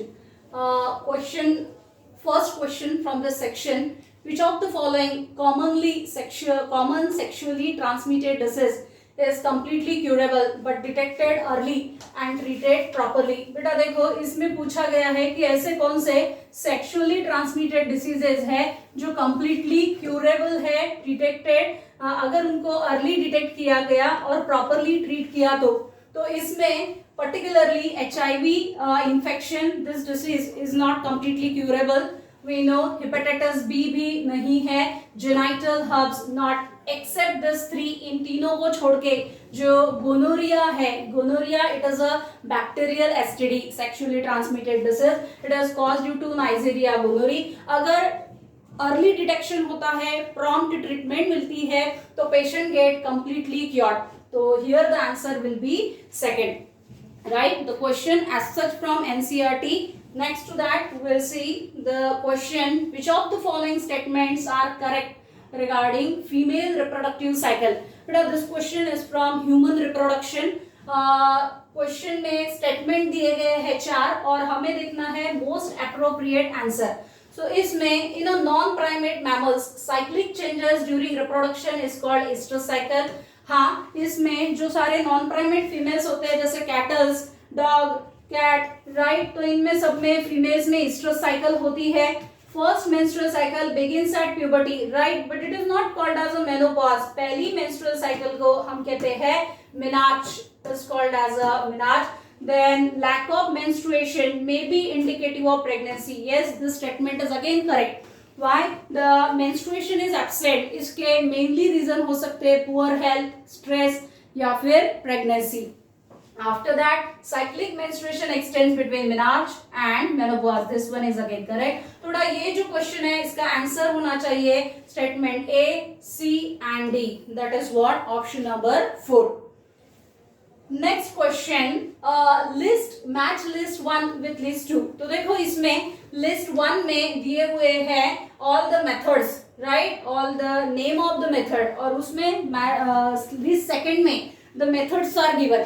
तो this question is from reproductive health. Reproductive health में से बेटा मैच द कॉलम अगर क्वेश्चंस रहते हैं तो उसमें हमारा टाइम बचता है। This questions are relatively easier to solve, ये इजियर होते हैं, टाइम सेविंग होते हैं। इसमें vasectomy, vasectomy is a surgical method. इसमें पर्टिकुलरली वास्ट डिफरेंस कट किए जाते हैं, टाई करके उनको लिगेट किया जाता है। That method is a permanent method called as a surgical method. Coitus interrupt, coitus interrupt ये एक नेचुरल मेथड है। इसमें penis is removed from the vagina before insemination. Cervical cap ये एक बैरियर मेथड है, born on the high on the cervix to collect the semen, ये barrier method है। and सहेली is a oral method। सहेली, these are the oral contraceptive pill, mainly consist of progesterone and estrogen। ये जो दो drugs है ये सहेली में यूज किए जाते हैं। these are non steroidal, once in a week। तो इसका आंसर होगा A3, B4, C2 and D1। okay, this question is from reproductive health। तो अगर हम पूरा पेपर एनालाइज करें तो हमें ध्यान में आएगा a single question is not from NCERT. The NCERT books are very important for the preparation of the NEET की प्रिपरेशन के लिए, पर्टिकुलरली बायोलॉजी के लिए आपको एनसीईआरटी बुक्स बहुत ज्यादा इंपॉर्टेंट है। चलो आगे की क्वेश्चन की तरफ बढ़ते हैं। Given below are two statement, one is labelled as assertion and another, assertion का स्पेलिंग यहाँ पे, and the other is labelled as a reason.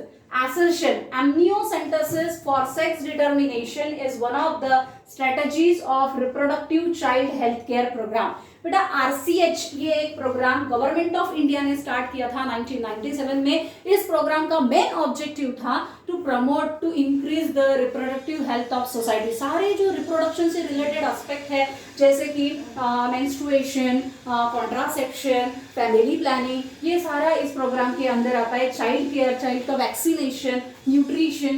तो this amniocentesis is not the part of child health care. Reproductive child health care का ये part नहीं। It is not for the sex determination, it is particularly for increasing the reproductive health of society.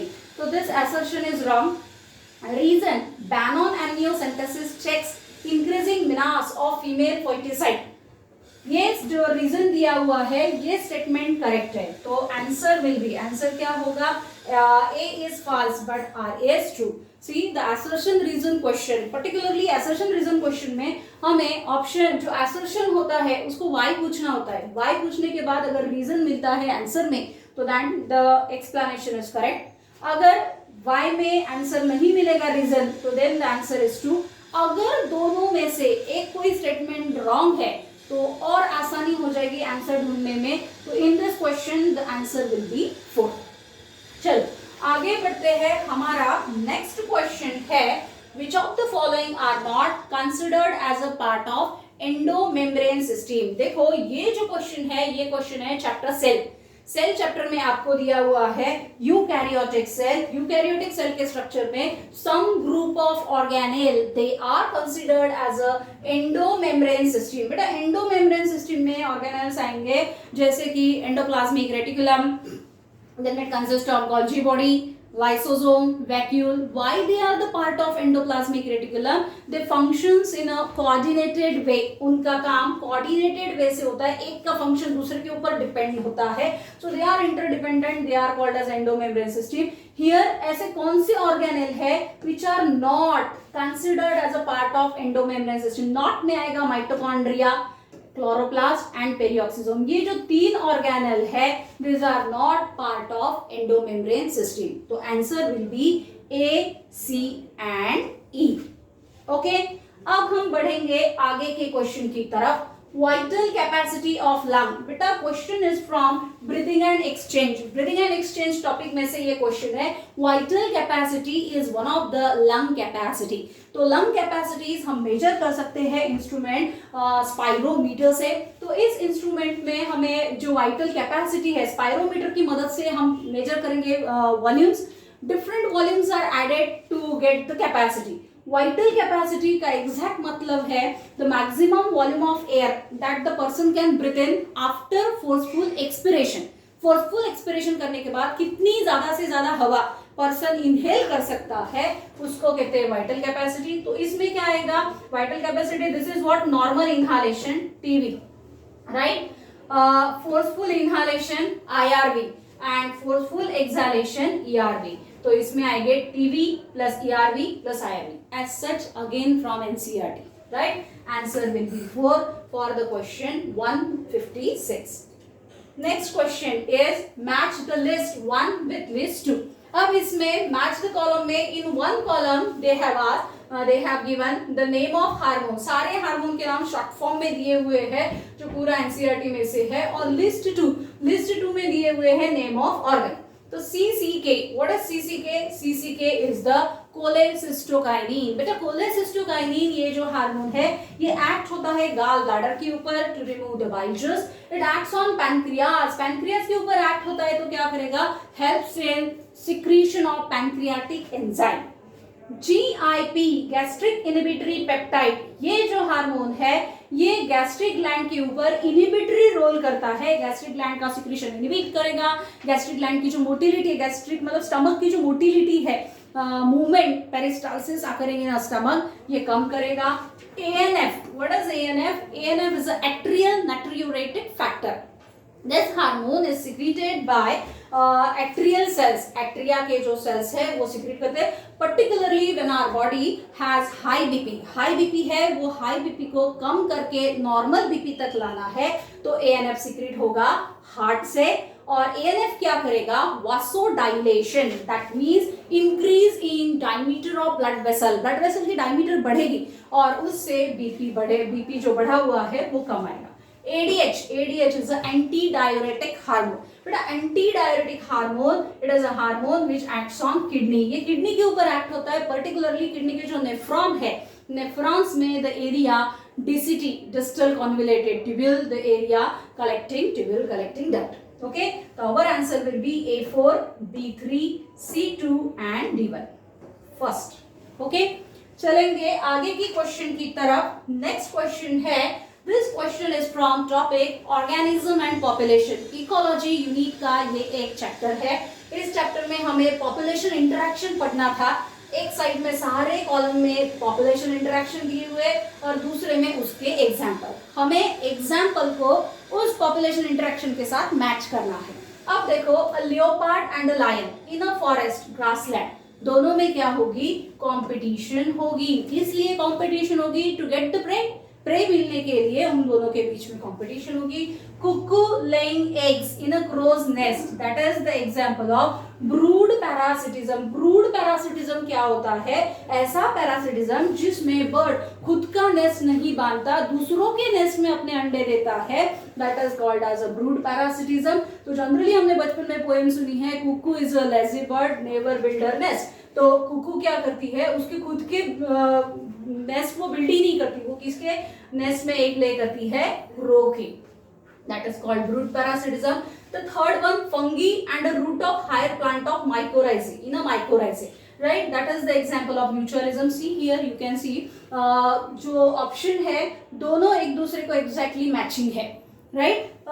Fungi जो है particularly माइकोराइजे में वो काम करती है, helps in absorption of nutrients from the soil. Soil से इसेंशियल न्यूट्रिएंट एब्जॉर्ब करती है, प्लांट को देती है। और प्लांट इसके लिए क्या करता है, प्लांट फंगी को देता है एनर्जी यील्डिंग कार्बोहाइड्रेट्स। तो दोनों का जो इंटरेक्शन है वो है mutualistic, beneficial to each other. बेटा डी में दिया हुआ है a cattle egret and a cattle in a field. बेटा इसमें cattle egret is a bird, ये एक बर्ड का नाम है, एंड कैटल मतलब गाय भैंस बैल। आपने जनरली देखा होगा कि जब गाय भैंस बैल घास फूस खाते हैं, चरने जाते हैं, तो उनके पीठ के ऊपर एक सफेद बर्ड दिखता है। तो ये फ्रेंडशिप कैसे हुई, what is the secret behind this friendship? बेटा इस फ्रेंडशिप में क्या है कि पर्टिकुलरली जब कैटल घास में से चलते हैं तो चलते वक्त घास हिलती है, घास हिलने की वजह से उसके ऊपर जो इंसेक्ट्स है वो बाहर निकलेंगे, and that insects are caught by the bird उनको कैच करेंगे और खा जाएंगे। आप पूछोगे कि वैसे क्यों नहीं, वैसे they get camouflage, insects leaves के ऊपर कैमोफ्लेज होते हैं, बर्ड उनको आइडेंटिफाई करके कैच नहीं कर सकते। तो ये जो काइंड ऑफ पॉपुलेशन इंटरेक्शन है इसमें कैटल इग्रेट दिए गए इसको बेनिफिट होता है, and kettles it remains neutral, ये न्यूट्रल रहता है। So that kind of interaction is called as a commensalism. So answer will be this. Select the correct group of Australian marsupial exhibiting adaptive radiation. बेटा page number 133 of your 12th NCERT book, आपकी NCERT जो 12वीं की है उसमें page number 133 के ऊपर आपको दिया हुआ है डायग्राम में in the centre ancestral draw and all sides the animals are shown, सारे साइड में एनिमल दिखाए गए हैं। तो ये एक एडाप्टिव रेडिएशन का कंसेप्ट है। एडाप्टिव रेडिएशन मतलब there is a formation of different species, अलग अलग स्पीसीज तैयार होते हैं सिंगल स्पीसीज से, starting from a point and literally radiating to the different area of geography. मतलब एक ही एरिया में पहले एंसेस्टर थे और उनसे बहुत सारे अलग अलग स्पीसीज तैयार हुए, वो अलग अलग जियोग्राफिकल एरिया में रहने गए, तो that is called as adaptive radiation. आपकी बुक में इसके दो एग्जाम्पल दिए हुए हैं। तो first example is of Darwin's finches और सेकंड एग्जाम्पल है ये वाला ऑस्ट्रेलियन मार्सुपियल का। तो देखो इसमें क्वेश्चन में इन्होंने क्या किया है, पर्टिकुलरली ऐसे नाम नुम्बैट ये आपको इस डायग्राम में नहीं मिलेगा। नुम्बैट ये एक्चुअली क्या है, banded anteater, it is a banded anteater which is given in this diagram. इस नाम से यहाँ पे इसका पिक्चर दिया हुआ है। स्पॉटेड कस्कस, बेटा स्पॉटेड कस्कस है टाइगर कैट को ही स्पॉटेड कस्कस कहते हैं। And flying phalanger is the sugar glider, just a minute, it is what, sugar glider, ये एक शुगर ग्लाइडर है, शुगर ग्लाइडर, राइट। तो ये सारे जो तीनों एनिमल्स है they are what, examples of adaptive radiation. Okay, again the question is from NCERT as such asked. आने वाले क्वेश्चन में दिया हुआ है एक साइड में टाइप ऑफ सेल का टाइप दिया हुआ है और दूसरे साइड में आज what secretion the cell secrete, match the column वाला क्वेश्चन है। इस मैच द कॉलम वाले क्वेश्चन में हमें मैच करना है सेल और उसका secretion. Question is from digestion and absorption. अब देखो peptic cell, this peptic cell secretes proenzyme, pepsinogen. Goblet cells are the unicellular gland that secretes mucus. Oxantic cells secrete करते हैं HCl. Cassell's intrinsic factor जो vitamin B12 की absorption के लिए necessary है. And hepatic cells are the cells of liver which secrete bile juice. तो अगर हम इन्हें मैच करें तो आंसर आएगा third. The level of question is very easy. Match the list first with list 2 with respect to human eye. बेटा ये question है आपकी एनसीईआरटी में से न्यूरल कोऑर्डिनेशन में एक लिस्ट में लिस्ट 1 में उन्होंने दिया हुआ है नेम ऑफ द स्ट्रक्चर और लिस्ट 2 में वो स्ट्रक्चर कहाँ पे प्रेजेंट है या फिर उसका क्या काम है, राइट। अब फोविया क्या है, it is a depression which is present in the retina का जो पोस्टीरियर पार्ट है उस पोस्टीरियर पार्ट में एक ऐसा एरिया जहां पे मैक्सिमम विजुअल एक्यूटी है, ज्यादा से ज्यादा विजुअल एक्यूटी है, मतलब शार्पनेस ऑफ विजन वहां पे पॉसिबल है। क्योंकि उस एरिया में सिर्फ कोन सेल्स प्रेजेंट है, रॉड सेल्स नहीं है। तो कोन सेल्स होने की वजह से वहां पे sharp vision is available. Particularly when we read, जब हम पढ़ते हैं, लिखते हैं, कोई बुनाई का काम करते हैं, ड्राइविंग करते हैं, तब हमें शार्प विजन की जरूरत होती है। उस वक्त जो है फोविया, फोविया हमें शार्प विजन प्रोवाइड करता है, तो इसमें हम इसे मैच करेंगे the point of greatest visual acuity, ज्यादा से ज्यादा विजुअल एक्यूटी देने वाला, रेजोल्यूशन वाला क्या है, फोविया। आइरिस, आइरिस ये हमारे आंखों में एक विजिबल कलर्ड पोर्शन है जो क्या करता है, प्यूपिल की डायमीटर को कंट्रोल करता है। When there is a strong light, will constrict the pupil. When there is a low light, there is a dilation of pupil. So that is because of the iris muscle. Blind spot, बेटा blind spot क्या है, optic nerve का वो area, मतलब optic nerve जिस जहां से leave होती है, आई बॉल को छोड़ती है, उस एरिया में फोटो रिसेप्टर सेल नहीं होते, वहां पे विजन पॉसिबल नहीं, तो that is called as a blind spot, blind spot. Sclera, sclera क्या है, आई बॉल की सबसे बाहर की external layer of eye formed of dense connective tissue, right. तो इसमें आएगा A3, B1, C3, sorry C2 होना चाहिए, इसमें शुड बी C2, ये C2 होना चाहिए, and it should be C4, right, एक minute, this should be C4, okay, and D2, right. थोड़ा सा इसमें एरर है, A3, B1, C4 and D2. That will be the answer. Okay. Now we'll go for the next question. The next question, which of the following functions is carried out by cytoskeleton in a cell? Cell chapter में से question है, इसमें पूछा गया है कि cytoskeleton क्या काम करते हैं। Direct statement by word to word, line to line question है एनसीईआरटी में से। हमें सबको पता है कि साइटोस्केलेटन जो है वो मोटिलिटी का काम करते हैं, मूवमेंट का काम करते हैं, दे helps in the movement, right, वो मूवमेंट में हेल्प करते हैं। डायरेक्ट क्वेश्चन पूछा गया है। आने वाला क्वेश्चन है from the topic principles of inheritance. बेटा प्रिंसिपल्स ऑफ इनहेरिटेंस जो टॉपिक है उसमें बीट है chromosomal basis of inheritance. Chromosomal basis of inheritance में हमने पढ़ा है डिफरेंट क्रोमोसोमल डिसऑर्डर, उसमें एक डिसऑर्डर दिया हुआ है Down syndrome. Particularly Down syndrome के ये सिम्टम्स है, इसमें ब्रॉड पाम होता है, the palm width is more and having palmar crease, यहाँ पे ऐसे ट्रांसवर्स पामर क्रीज होती है। Generally we have a oblique, but उनको कैसी है, ट्रांसवर्स, हाथ में ऐसे ट्रांसवर्स पूरी तरह से हॉरिजॉन्टल पाम क्रीज होती है। That is the most identical feature of the Down syndrome. Again the symptom is given in the NCERT book, as such NCERT में से क्वेश्चन पूछा गया है। आने वाला क्वेश्चन है ये ह्यूमन हेल्थ एंड डिसीजेस, इस टॉपिक से दिया हुआ है। इसमें एक कॉलम में दिए है नेम ऑफ ड्रग, दूसरे कॉलम में दिया हुआ है उनका इफेक्ट। तो name of drug heroin, heroin not that heroine Bollywood वाली Kareena Kapoor, heroin is what the name of drug. Drug कौन सा, अगर हम मॉर्फिन इस ड्रग का डाइएसिटाइलेशन करते हैं तो हमें हेरोइन नाम का ड्रग मिलता है। But heroin is highly potent, इसका मेडिकल यूज भी बैन किया गया है। तो यहाँ पे हम हीरोइन को ज्वाइन करेंगे। It slows down the body function, ये बॉडी फंक्शन को धीरे कर देती है, सारे बॉडी फंक्शन स्लो हो जाते हैं। Marijuana, marijuana is one of the cannabinoid, ये एक कैनाबिनॉइड है।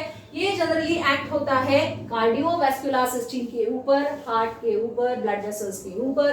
Cocaine, cocaine interfere with the transport of dopamine, dopamine is a neurotransmitter, इस न्यूरोट्रांसमीटर के ट्रांसपोर्ट से ये इंटरफेरेंस करता है, डोपामाइन को ट्रांसमिट नहीं होने देता। And morphine, morphine it act as a painkiller, ये पेन किलर का काम करता है। Likewise in a cases where there is a too much pain, the case of severe accident, the case of major surgery, बेटा major surgery में क्या करते हैं, the anaesthesia is given during the operation. Once the operation is over, उसके कुछ घंटों के बाद एनेस्थेसिया का इफेक्ट धीरे धीरे कम होगा। अब एनेस्थेसिया का इफेक्ट कम हो गया, पेशेंट को यहाँ पे दर्द शुरू हो गया, what the doctor will do, doctor will give the drugs like morphine. Morphine is a strong potent pain killer. Last stage of cancer patient, burn patient, burn patient में भी मॉर्फिन पेन किलर के जैसे दिया जाता है। तो यहाँ पे हमारा आंसर होगा फर्स्ट वन। बढ़ते हैं आगे की क्वेश्चन की तरफ। Given below are two statement, अब ये फिर से स्टेटमेंट वाला क्वेश्चन दिया हुआ है। दो स्टेटमेंट है, हमें देखना है कौन सा ट्रू है कौन सा false. Right, statement 1, ligaments are dense irregular tissue. No, ligaments are what? Dense regular होते हैं, डेंस रेगुलर, तो this one is what wrong. Cartilage is a regular, dense regular connective, dense regular tissue. बेटा cartilage भी dense regular नहीं है, cartilage क्या है, specialise connective tissue है. तो हमारा आंसर क्या होगा इसमें, both statements are what, false. Very easy question. The question is from the topic structural organisation in animal, जिसमें हमें 4 टिश्यू पढ़ने थे और 3 एनिमल. ओके, आगे जाएंगे. हमारा नेक्स्ट क्वेश्चन है बेटा, in which blood vessel, blood corpuscle the HIV undergoes replication and produces progeny viruses. तो ऐसा कौन सा ब्लड सेल है जिसमें HIV अपना रेप्लिकेशन करता है, प्रोजेनी बनाता है. तो हमारे बॉडी में, ह्यूमन बॉडी में 2 cells are there which shows replication of HIV. Particularly these 2 cells are helper T cell and the second one is a macrophage. Second वाला है, just a minute, the cell macrophages. ये जो 2 cell है इनको HIV factory भी कहते हैं. क्यों HIV सिर्फ इन 2 सेल को ही अटैक करता है? बेटा रीजन है, अगर आपको HIV का स्ट्रक्चर पता है तो HIV के स्ट्रक्चर के आउटर में आपने देखा होगा, these are what, the spikes. The spikes are GP120. इन स्पाइक को कहते हैं ग्लाइकोप्रोटीन 120. अब ये जो स्पाइक है और यहाँ पे हम ये लिखेंगे HIV, राइट. और इधर जो हेल्पर टी सेल है, मैक्रोफेजेस है. हेल्पर टी सेल और मैक्रोफेजेस के बाहर ये ऐसे स्लॉट्स होते हैं. Here there is a presence of slot, just a minute, the slots are there. Okay, तो you can see the spots. ये जो स्पॉट्स है, दिस गेट फीटेड, ये फीट होता है इस स्पाइक के साथ, ये स्पाइक के साथ फीट होता है. That is why the HIV attack only 2 types of cells of a human body, that is what, helper T cell and the macrophages. तो indirectly ये जो वायरस है ये ह्यूमन बॉडी की इम्यून सिस्टम को डेफिशिएट कर देता है, सेल मीडिएटेड इम्यूनिटी के ऊपर अटैक करता है. That is why the answer will be first. Okay, next coming question, given below are 2 statement. 2 statement दिए हुए हैं. The statements are from the topic environmental issue. Environmental issue से दिए हुए हैं. Statement 1, electrostatic precipitator is the most widely used in a thermal power plant. Yes, it is used in are from the topic environmental issue. Environmental issue से दिए हुए हैं. Statement 1, electrostatic precipitator is the most widely used in a thermal power plant. Yes, it is used in a thermal power plant क्योंकि वहाँ पे बहुत ज्यादा pollution होता है. पर्टिकुलरली कौन से पोल्यूटेंट की रिमूव करती है? It helps in removal of ionizing radiation given, but here it do not remove ionizing radiation, it removes, ये क्या रिमूव करती है? Particulate matter. ये पार्टिकुलेट मैटर रिमूव करती है. तो आंसर में क्या आएगा? Statement 1 is correct and statement 2 is incorrect. क्यों स्टेटमेंट 2 क्यों करेक्ट इनकरेक्ट हो गया? Just because here what given, ionising radiation. Ionising radiation ऐसा दिया हुआ है, अगर यहीं पे वो पार्टिकुलेट मैटर देते थे तो दोनों स्टेटमेंट क्या होते थे? करेक्ट. देखो एनसीईआरटी में से है, सिर्फ पार्टिकुलेट मैटर की जगह पे उन्होंने क्या डाल दिया? Ionising radiation. So this indicate कि आपका कितना अच्छा एनसीईआरटी रीडिंग है. अगर आपका एनसीईआरटी रीडिंग बहुत अच्छा है तो such minute things you can observe and can get the correct answer. Next question is statement wise question given. Vas deferens receives a duct from seminal vesicle and opens into urethra as ejaculatory duct.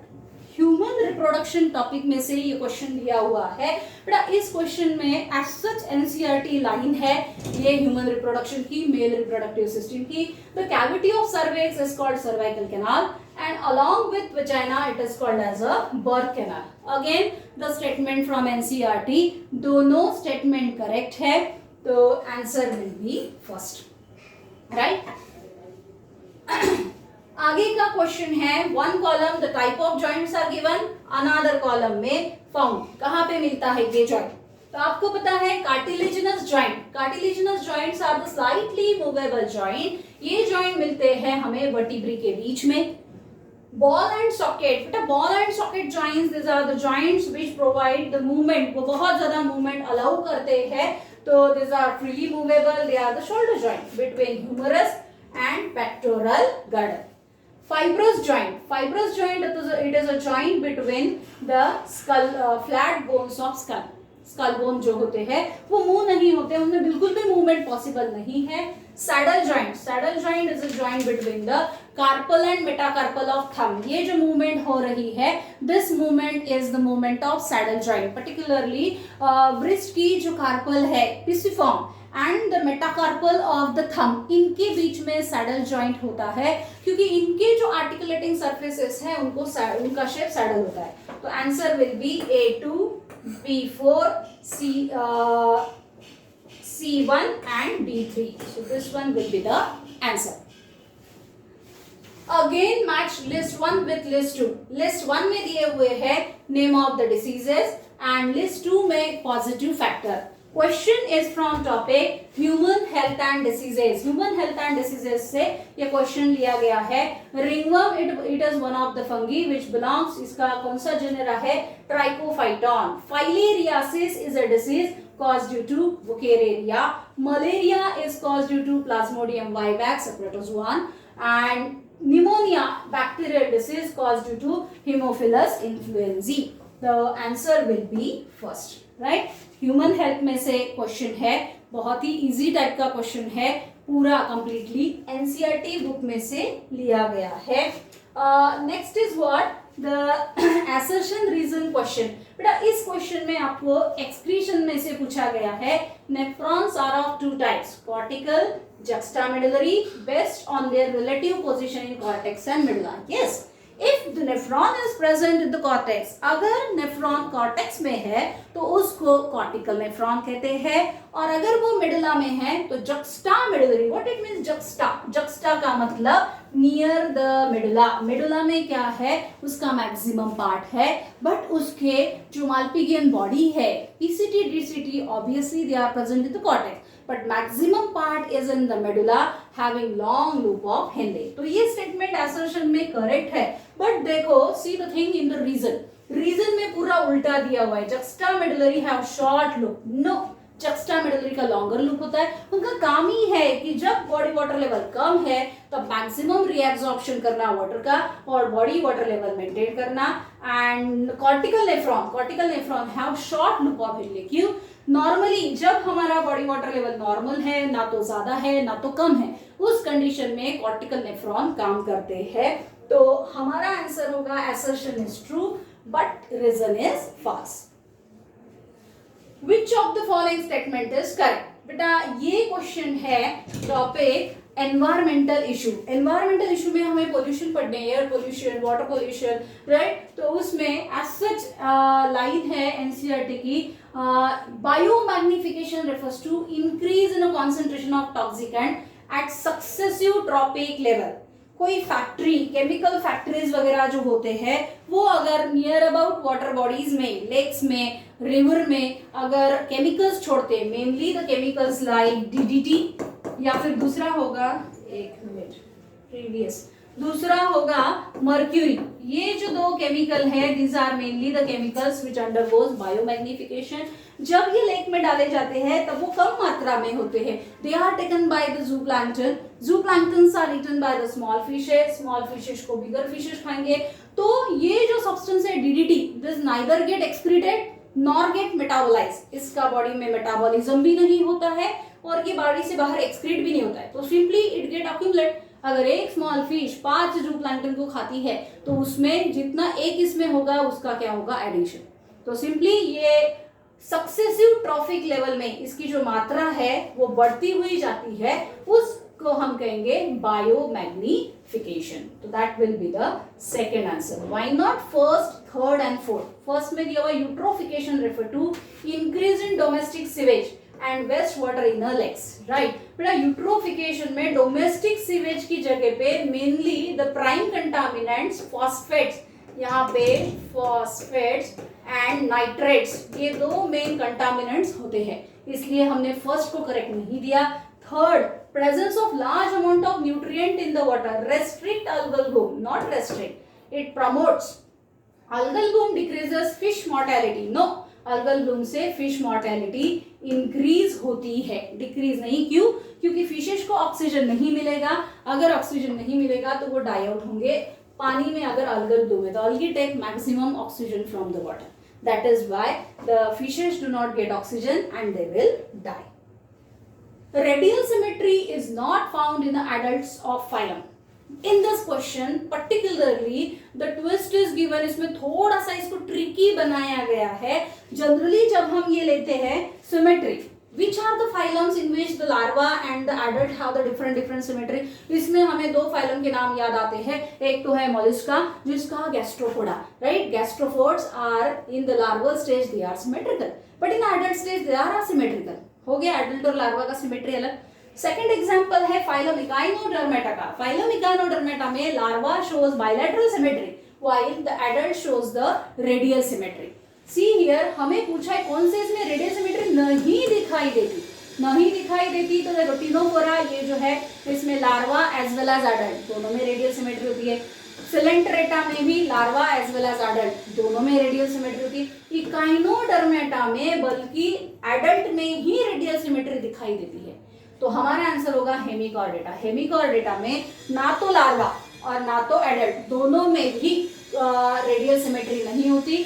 Larva and the adult of Hemichordata shows bilateral symmetry. ये bilateral symmetry दिखाते हैं. Bilateral. Okay, तो very easy question. Only the twist is given, not पूछा है और यहाँ पे ये एक शब्द डाल दिया एडल्ट, तो उससे क्या होगा, कंफ्यूजन हो सकता है.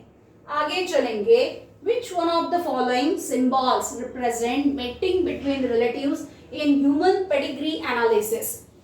बेटा as such question है, as such given from the NCERT book. pedigree analysis में हमें हमने symbols पढ़े थे, राइट? पर्टिकुलरली जो सिंबल्स है जैसे कि ये मेल है फीमेल है इनके बीच में मीटिंग है marriage, that is what consanguine marriage. ये the boy affected, here the son affected, and these are what male female and undetermined sex तीनों क्या है affected है. हमें क्या पूछा है, represents mating between relative. mating between relative is this, ये वाला, right? this one is the mating between the relative. ये रिलेटिव्स के बीच में मीटिंग इंडिकेट करता है. तो answer will be second. Just a minute. Right, this one will be the answer. ये रहेगा आंसर. अब आगे बढ़ते हैं next question. Next question is given below are the statements. One is labelled as a assertion and the other is labeled as a reason. अब assertion में क्या पूछा है, क्या बोला है, endometrium is necessary for implantation of blastocyst. Yes, blastocyst endometrium में implant होता है, मतलब पूरा बरीड हो जाता है, उसमें पूरा गाड़ दिया जाता है. क्यों? क्योंकि endometrium provide nutrition to the growing blastocyst. That is why implantation occurs only in the endometrium of the uterus. Reason क्यों ऐसा? In absence of fertilization the corpus luteum undergo degenerates that causes disintegration of endometrium. बेटा ये भी correct statement है. अगर fertilisation नहीं हुआ तो corpus luteum get degenerate, that get converted into corpus albicans which causes degeneration of endometrium. endometrium rupture हो जाएगा, टूट जाएगा, फीमेल को ब्लीडिंग होगी, first phase of menstrual cycle आएगा bleeding. But this reason do not give direct answer of the direct reason of the assertion. तो that is why answer will be second. Right, इसमें reason जो है वो direct explanation नहीं दे रहा है. आगे बढ़ेंगे. Once the undigested and unabsorbed substances enter the cecum, their backflow is prevented by. Very easy question from the topic digestion and absorption. अगर undigested food एक बार large intestine में चला गया, large intestine में कहाँ पे, सीकम में, beginning सीकम से होती है, कहाँ से जाएगा, ileum. Ileum is the last part of the small intestine. तो इलियम से undigested unabsorbed food जाएगा सीकम में, बट सीकम से वो फिर से इलियम में नहीं जा पाएगा. क्यों? क्योंकि उन दोनों के बीच में एक valve present है. This valve is called as a ileocecal valve. The name suggests itself. देखो, ileo is from ileum of the small intestine, cecal मतलब cecum of the large intestine. दोनों के बीच में valve है to prevent the backward flow. Very easy question from the topic digestion and absorption. Match the list 1 with list 2. बेटा 1 इसमें दिया हुआ है, list 1 में नेम ऑफ ऑर्गेनिज्म, लिस्ट 2 में दिया हुआ है उनके excretory organ. This question is from the topic excretory product and their elimination. अब देखो Taenia solium is the flatworm. Flatworms में एक्सक्रीटरी सेल्स होते हैं flame cells. Paramecium is a protozoan. Protozoan में एक्सक्रीटरी ऑर्गन है contractile vacuole. And Periplaneta is the cockroach. ये cockroach है. Cockroach में यूरिकोज ग्लैंड. कॉकरोच में कौन सा है? Uricose gland. तो uricose gland particularly male cockroach में होते हैं और वो कॉप्युलेशन के वक्त पे थोड़ा सा यूरिक एसिड बाहर निकालते हैं. यूरिक एसिड उसमें कुछ समय के लिए स्टोर होता है और बाद में एक्सक्रीट होता है. Pheretima is the earthworm. Pheretima posthuma. It excretes through the nephridia. So very easy question. A3, B2, C4 and D1. Okay, this one will be the answer. आगे का फिर से क्वेश्चन मैच द कॉलम वाला है. इसमें ECG के ऊपर question पूछा गया है. ECG is a electrocardiograph. बेटा इसमें द रिकॉर्डिंग्स इलेक्ट्रिकल हार्ट के जो इलेक्ट्रिकल एक्टिविटीज है वो रिकॉर्ड किए जाते हैं in the form of wave, in the form of series of ridges and furrows like this. तो इसमें क्या है? P, Q, R, S, T. S and yes, this is what T. तो इस फॉर्म में ECG होता है. इसका जो हर एक वेव है, this letter P wave indicates one particular event in the heart cycle में, cardiac cycle में इसका एक particular event होता है. P wave indicate depolarization of atria. Q wave जो है वो बताती है कि सिस्टोल शुरू हो गया है. QRS कॉम्प्लेक्स बताता है डीपोलराइजेशन ऑफ वेंट्रिकल. वेंट्रिकल में कॉन्ट्रैक्शन शुरू हो गया, वेंट्रिकल सिस्टोल चल रहा है. और टी वेव बताती है repolarisation of ventricle. Each wave in the ECG indicate particular event in the cardiac cycle. आगे का question, which of the following are not under control of thyroid hormone. कौन से thyroid hormone? 3 thyroid hormone, 2 thyroid hormone हमें बताए. Thyroxine, then second one is the parathyroid, right? Parathyroid is a hormone of parathyroid gland actually. Thyroid hormone is the thyroxine. Thyroxine के कौन से function नहीं है? not पूछा गया है. तो maintenance of water and electrolyte balance, हाँ, thyroxine is involved in the maintenance of electrolyte and water balance. ये है. Regulation of basal metabolic rate, BMR को थायरोक्सिन रेगुलेट करता है. BMR is regulated by thyroxine. Normal rhythm of sleep wake cycle, बेटा ये function जो है ये है मेलाटोनिन हार्मोन का. Melatonin is the hormone of pineal gland which is situated in the brain. Melatonin gets secreted more and more during the night when there is a darkness and its secretion decreases in the morning. We have the feeling of awake. है ना. जो sleep wake cycle है वो melatonin control करता है. Development of immune system, it is under control of hormone thymosin. Thymosin is the hormone of thymus. Supports the process of RBC formation. Yes, that is again the function of thyroxine. तो not पूछा है, तो not में आते हैं ये दो C and D. That is what answer. Next to that, an excessive loss of body fluid from the body switches off osmoreceptor. बेटा इस क्वेश्चन में हमें लिखना है करेक्ट कौन से है. अगर बॉडी में ज्यादा बॉडी फ्लूइड लॉस होता है, मतलब बॉडी वाटर लेवल कम हो गई. जब बॉडी वाटर लेवल कम होती है तो ऑस्मो रिसेप्टर स्विच ऑफ नहीं होते, स्विच ऑन होते हैं. Particularly in the summer we have more sweating. ज्यादा स्वेटिंग हो रही है, बॉडी का वाटर लॉस हो रहा है, तो उस कंडीशन में we have the feeling of thirst. Thirst मतलब प्यास लगती है. क्यों प्यास लगती है? Why we come to know that we are thirsty. हम थर्स्टी है ये हमें कैसे समझेगा? इन आर हाइपोथैलेमस, हमारे हाइपोथैलेमस में कुछ ऑस्मो रिसेप्टर्स होते हैं. ऑस्मो रिसेप्टर्स ऐसे रिसेप्टर जो ब्लड की ऑस्मोलैरिटी डिटेक्ट कर सकते हैं. अगर वो हाइपरटोनिक बन गया मतलब ब्लड में क्या है, वाटर कम है, उस वक्त वो थर्स्ट सेंटर को एक्टिवेट करेंगे और हमें प्यास लगेगी. That is the mechanism. इसमें क्या दिया है? Switches of. तो ये स्टेटमेंट गलत है. ADH ADH facilitates, just a minute, previous question, yes, ADH facilitate water reabsorption to prevent diuresis. Yes, ये करेक्ट है. ADH जो है वो डायूरेसिस को प्रिवेंट करता है, एंटी डायूरेसिस करता है, मतलब increases maximum water absorption, reabsorption from the water reabsorption from the nephron. ANF causes vasodilation. हाँ, ये अभी हमने प्रीवियस एक क्वेश्चन में देखा था कि ANF एक हार्मोन है, हार्ट से सिक्रीट होता है और ये ब्लड वेसल की डायमीटर बढ़ाता है. ADH causes increase in blood pressure. ADH blood pressure बढ़ाता है. कैसे? ADH की वजह से वासो कॉन्स्ट्रिक्शन होता है. इसका दूसरा नाम वासोप्रेसिन है. क्यों? क्योंकि ब्लड वेसल को कॉन्स्ट्रिक्ट करता है, प्रेस करता है, causes increase in blood pressure. E is given. ADH is responsible for decrease in GFR, not decrease. ADH क्या करता है? Increase in GFR. तो आंसर will be, हमें करेक्ट पूछा गया है. Correct is what? B, C and D. This one will be the answer. आगे बढ़ते हैं. हमारा आगे का क्वेश्चन है, in a cockroach excretion is brought about by. बेटा कॉकरोच में एक्सक्रीशन होता है यूरिकोज ग्लैंड से, जो मेल कॉकरोच में होते हैं. Nephrocytes are the cells which are located near the heart. They are having role in a excretion. Fat bodies ये कॉकरोच में एक्सक्रीशन का रोल करते हैं. इनको कॉर्पोरा एडिपोजा भी कहते हैं.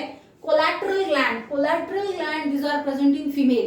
ये फीमेल कॉकरोच में है. ये ऊथिका फॉर्मेशन में मदद करते हैं. एक एग केस होती है ब्लैकिश ब्राउनिश कलर की, उसको ऊथिका कहते हैं. तो ऊथिका के अंदर फर्टिलाइज स्टोर किए जाते हैं, तो वो कोलैटरल ग्लैंड का फंक्शन है. एक्सक्रीशन ये तीन परफॉर्म करते हैं. फैलिक ग्लैंड मेल कॉकरोच में होती है और ये स्पर्मेटोफोर मतलब स्पर्म केस का आउटर कवर बनाती है. तो answer will be what? B, C and D. The part of human brain that helps in regulation of sexual behavior, expression of excitement, pleasure, rage मतलब बदलाव, fear मतलब डरना. तो ये सारे जो हमारे बॉडी के फंक्शंस है, ये कहाँ पे रेगुलेट होते हैं? ये रेगुलेट होते हैं लिम्बिक सिस्टम में और हाइपोथैलेमस में. बेटा limbic system is called as emotional brain. क्या होता है limbic system? Limbic system is nothing but it is the deeper part of the cerebral hemisphere. जो सेरेब्रल हेमिस्फीयर के डीपर पार्ट है, right, as well as the amygdala, hippocampus, together it forms limbic system. ये एक साथ limbic system बनाता है और limbic system hypothalamus के साथ ये सारे बॉडी फंक्शंस को कंट्रोल करता है. जैसे वी आर वेरी एक्साइटेड, तो excitement is from this area. Fearful, right, सारे जो ये बॉडी इमोशनल ये है, बॉडी के रिस्पॉन्सेस है, ये सारे लिम्बिक सिस्टम और हाइपोथैलेमस कंट्रोल करता है. Why not 2, 3 and 4? 2, 3 में दिया है corpora quadrigemina, it is the part of mid brain. हाँ, hippocampus is the part of limbic system, but corpora quadrigemina is the mid brain. Brainstem, epithalamus. Brainstem ये hind brain है, epithalamus ये fore brain है. Corpus callosum दो cerebral hemisphere को join करता है. That is why answer will be 1. इसलिए answer आएगा इसका 1. आगे बढ़ते हैं. Question, which of the following statements are correct? कौन से स्टेटमेंट्स करेक्ट है? तो स्टेटमेंट करेक्ट दिए हुए इसमें statement A, basophils are most abundant cells of total WBC. नहीं, ये करेक्ट नहीं है. टोटल WBC में से सबसे एबंडेंट होते हैं न्यूट्रोफिल्स. Neutrophils these are 65%. ये 65% है. Basophil secrete histamine, serotonin, heparin. Yes, ये करेक्ट है. बेसोफिल का ये सिक्रीशन है. क्योंकि हिस्टामाइन सिक्रेट करता है, तो histamine is involve in the inflammatory response. Inflammation मतलब 4 sign together, swelling, pain, redness, warm, all together are the inflammatory response. Basophils have kidney shaped nucleus. No, basophils का kidney shaped nucleus नहीं होता. Then basophils are agranulocyte. No, they are what? Granulocyte. वो granulocyte होते हैं. तो answer में आएगा हमारा ये रॉन्ग है, ये करेक्ट है, ये करेक्ट है. तो B and C. आगे का क्वेश्चन है, next question, which of the following statements are correct regarding skeletal muscle? बेटा topic locomotion and which of the following statements are correct? कौन से statements correct है? तो statement correct दिए हुए इसमें statement A, basophils are most abundant cells of total WBC. नहीं, ये correct नहीं है. टोटल डब्ल्यूबीसी में से सबसे एबंडेंट होते हैं न्यूट्रोफिल्स। न्यूट्रोफिल्स दीज आर 65%, ये 65% है। Basophil secrete histamine, serotonin, heparin, yes ये करेक्ट है। बेसोफिल का ये सिक्रीशन है, क्योंकि हिस्टामाइन सिक्रेट करता है तो histamine is involve in the inflammatory response. Inflammation मतलब 4 sign together, swelling, pain, redness, warm, all together are the inflammatory response. Basophils have kidney shaped nucleus. No, basophils का kidney shaped nucleus नहीं होता. Then basophils are agranulocyte. No, they are what? Granulocyte. वो granulocyte होते हैं। तो answer में आएगा हमारा ये रॉन्ग है, ये करेक्ट है, ये करेक्ट है। तो बी एंड सी। आगे का क्वेश्चन है, next question, which of the following statements are correct regarding skeletal muscle? बेटा topic locomotion and movement, locomotion and movement से ये क्वेश्चन है। इसमें 4 स्टेटमेंट दिए हुए हैं, हमें देखना है कौन सी करेक्ट है। Muscle bundles are held together by collagenous connective tissue layer called fascicle. No, it is not fascicle. It is what? Fascia. NCERT में ऐसा स्टेटमेंट दिया हुआ है और उसको क्या कहते हैं? Fascia. Sarcoplasmic reticulum of muscle fiber is a storehouse of calcium. This is correct. ये करेक्ट है, ऊपर वाला इनकरेक्ट है। Striated appearance of skeletal muscle fiber is due to distribution pattern of actin and myosin. हाँ, skeletal muscle में जो dark band light band है उनकी वजह से स्ट्राइशंस दिखते हैं। वो क्यों है? क्योंकि एक्टिन मायोसिन अल्टरनेटली अरेंज है। एक्टिन के बाद मायोसिन के बाद actin and they forms the band. Band होते हैं उसमें डार्क बैंड, लाइट बैंड, तो ये करेक्ट है। M line is considered as a functional unit of contraction. ये कॉन्ट्रैक्शन के यूनिट है called as a sarcomere. No, M line is a part of Z exosome. Exosome की एक लाइन होती है M line, it is not sarcomere. तो हमारे क्वेश्चन में statement B and statement C are only correct, ये सिर्फ करेक्ट है। The question is from locomotion and movement. आगे का क्वेश्चन है mammalian character, kingdom Animalia. Kingdom Animalia में हमने पढ़ा क्लास मैमेलिया। मैमल्स, मैमल्स की खासियत क्या है? मैमल्स की खासियत, पहला option hairs, tympanic membrane, mammary gland. बेटा पहला क्यों नहीं? क्योंकि tympanic membrane you will find in amphibia also. Second, hairs, pinna, mammary gland. Yes, these are all found only in mammals. Third में इनडायरेक्ट डेवलपमेंट दे दिया, इसलिए थर्ड आंसर नहीं हो सकता। Monocondylic skull given in the fourth. Mammals have dicondylic skull. Mammals के पास dicondylic skull होता है, इसलिए the fourth one is not the answer. That is why the answer is second. Match list 1 with list 2। List 1 में क्या दिया हुआ है? Name of cell, right? Cell दिए हुए हैं, पोजीशन दिया हुआ है, और लिस्ट 2 में टाइप ऑफ टिश्यू। तो मास्ट सेल ये मिलते हैं एरियोलार कनेक्टिव टिश्यू में। इनर सरफेस ऑफ ब्रोंक्यूल में होता है ciliated epithelium. Blood is a specialised connective tissue and tubular part of nephron, यहाँ पे होते हैं cuboidal epithelium, simple cuboidal epithelium. The level of question is very easy, completely from NCERT book. Option number 3, A2, B1, C4 and D3. आगे बढ़ते हैं। Select the correct statement with respect to chordate. बेटा chordata, the group of animal which are having notochord, जिनके पास notochord होती है उनके यहाँ पे कैरेक्टरिस्टिक दिए हुए हैं। Presence of mid dorsal solid double nerve cord. हाँ, नर्व कॉर्ड मिड डॉर्सल है बट सॉलिड और डबल नहीं है। कैसी है? सिंगल है, हॉलो है। Presence of close circulatory system, that is correct. Yes, pharyngeal के स्लिट्स होते हैं, ये भी करेक्ट है। Heart is not dorsal. Heart कैसा होता है? वेंट्रल, तो ये इनकरेक्ट। ट्रिप्लोब्लास्टिक होते हैं but they are not pseudocoelomate. All chordates are eucoelomate, तो ये भी रॉन्ग हो गया। तो answer will be B and C only. Next one, which one of the following is not advantage of inbreeding? Inbreeding का advantage कौन सा नहीं है, मतलब उसका डिसएडवांटेज क्या है? देखो क्वेश्चन को कैसे घुमाया है। क्वेश्चन को घुमाया है there are not advantage. Not advantage मतलब what? Which of the following is a disadvantage? Disadvantage क्या है? It decreases homozygosity. No, it increases homozygosity. It exposes harmful genes that are eliminated by the selection. हाँ, inbreeding में हम selectively superior male superior female को ही select करते हैं, तो जो इंफीरियर है जिनके पास हार्मफुल जीन्स है वो ऑटोमेटिकली एलिमिनेट होते हैं। elimination of less desirable accumulation of superior genes takes place due to it. Inbreeding की वजह से लेस डिजायरेबल जीन एलिमिनेट होते हैं और जो सुपीरियर है वही एक्यूमुलेट होते जाते हैं, क्योंकि in inbreeding we select superior male that is having ability to provide a good progeny and superior female मतलब ऐसी काऊ जो ज्यादा मिल्क यील्ड करती हो, राइट तो ये करेक्ट है. नॉट पूछा गया है, which of the following is not advantage. Advantage कौन सा है? It decreases productivity of inbreed population after continuous inbreeding. अगर हम कंटिन्यूअस इनब्रीड करते हैं बहुत सारे जनरेशंस के लिए तो उसमें क्या पॉसिबिलिटी है कि हमारे एनिमल की प्रोडक्टिविटी कम हो जाएगी, क्योंकि उसमें होमोजाइगोसिटी ज्यादा रहेगी, उसमें वेरिएशन नहीं रहेंगे तो प्रोडक्टिविटी अफेक्ट होगी. Answer will be 4.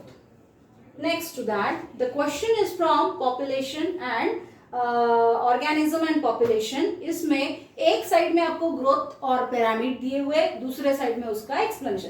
बेटा लॉजिस्टिक ग्रोथ में हमेशा लिमिटेड रिसोर्सेज अवेलेबल होते हैं, एक्सपोनेंशियल ग्रोथ में अनलिमिटेड रिसोर्सेज होते हैं. एक्सपांडिंग एज पिरामिड में जनरली द प्री रिप्रोडक्टिव, जो रिप्रोडक्टिव और पोस्ट रिप्रोडक्टिव है उनकी तुलना में pre reproductive age group is more, that is what expanding. और स्टेबल में generally pre reproductive and reproductive are same, दोनों सेम होते हैं. तो here the D statement is with the 4. Answer will be A2, B1, C3 and D4. Okay, this question is based on particularly यहाँ पे growth pattern दिया हुआ है और पिरामिड का टाइप दिया हुआ है, आपको उसको क्या करना है, मैच करना है. Next question is the last question. Which of the following characteristic feature of a cockroach regarding sexual dimorphisms? Sexual dimorphism means what? Showing separate male and female.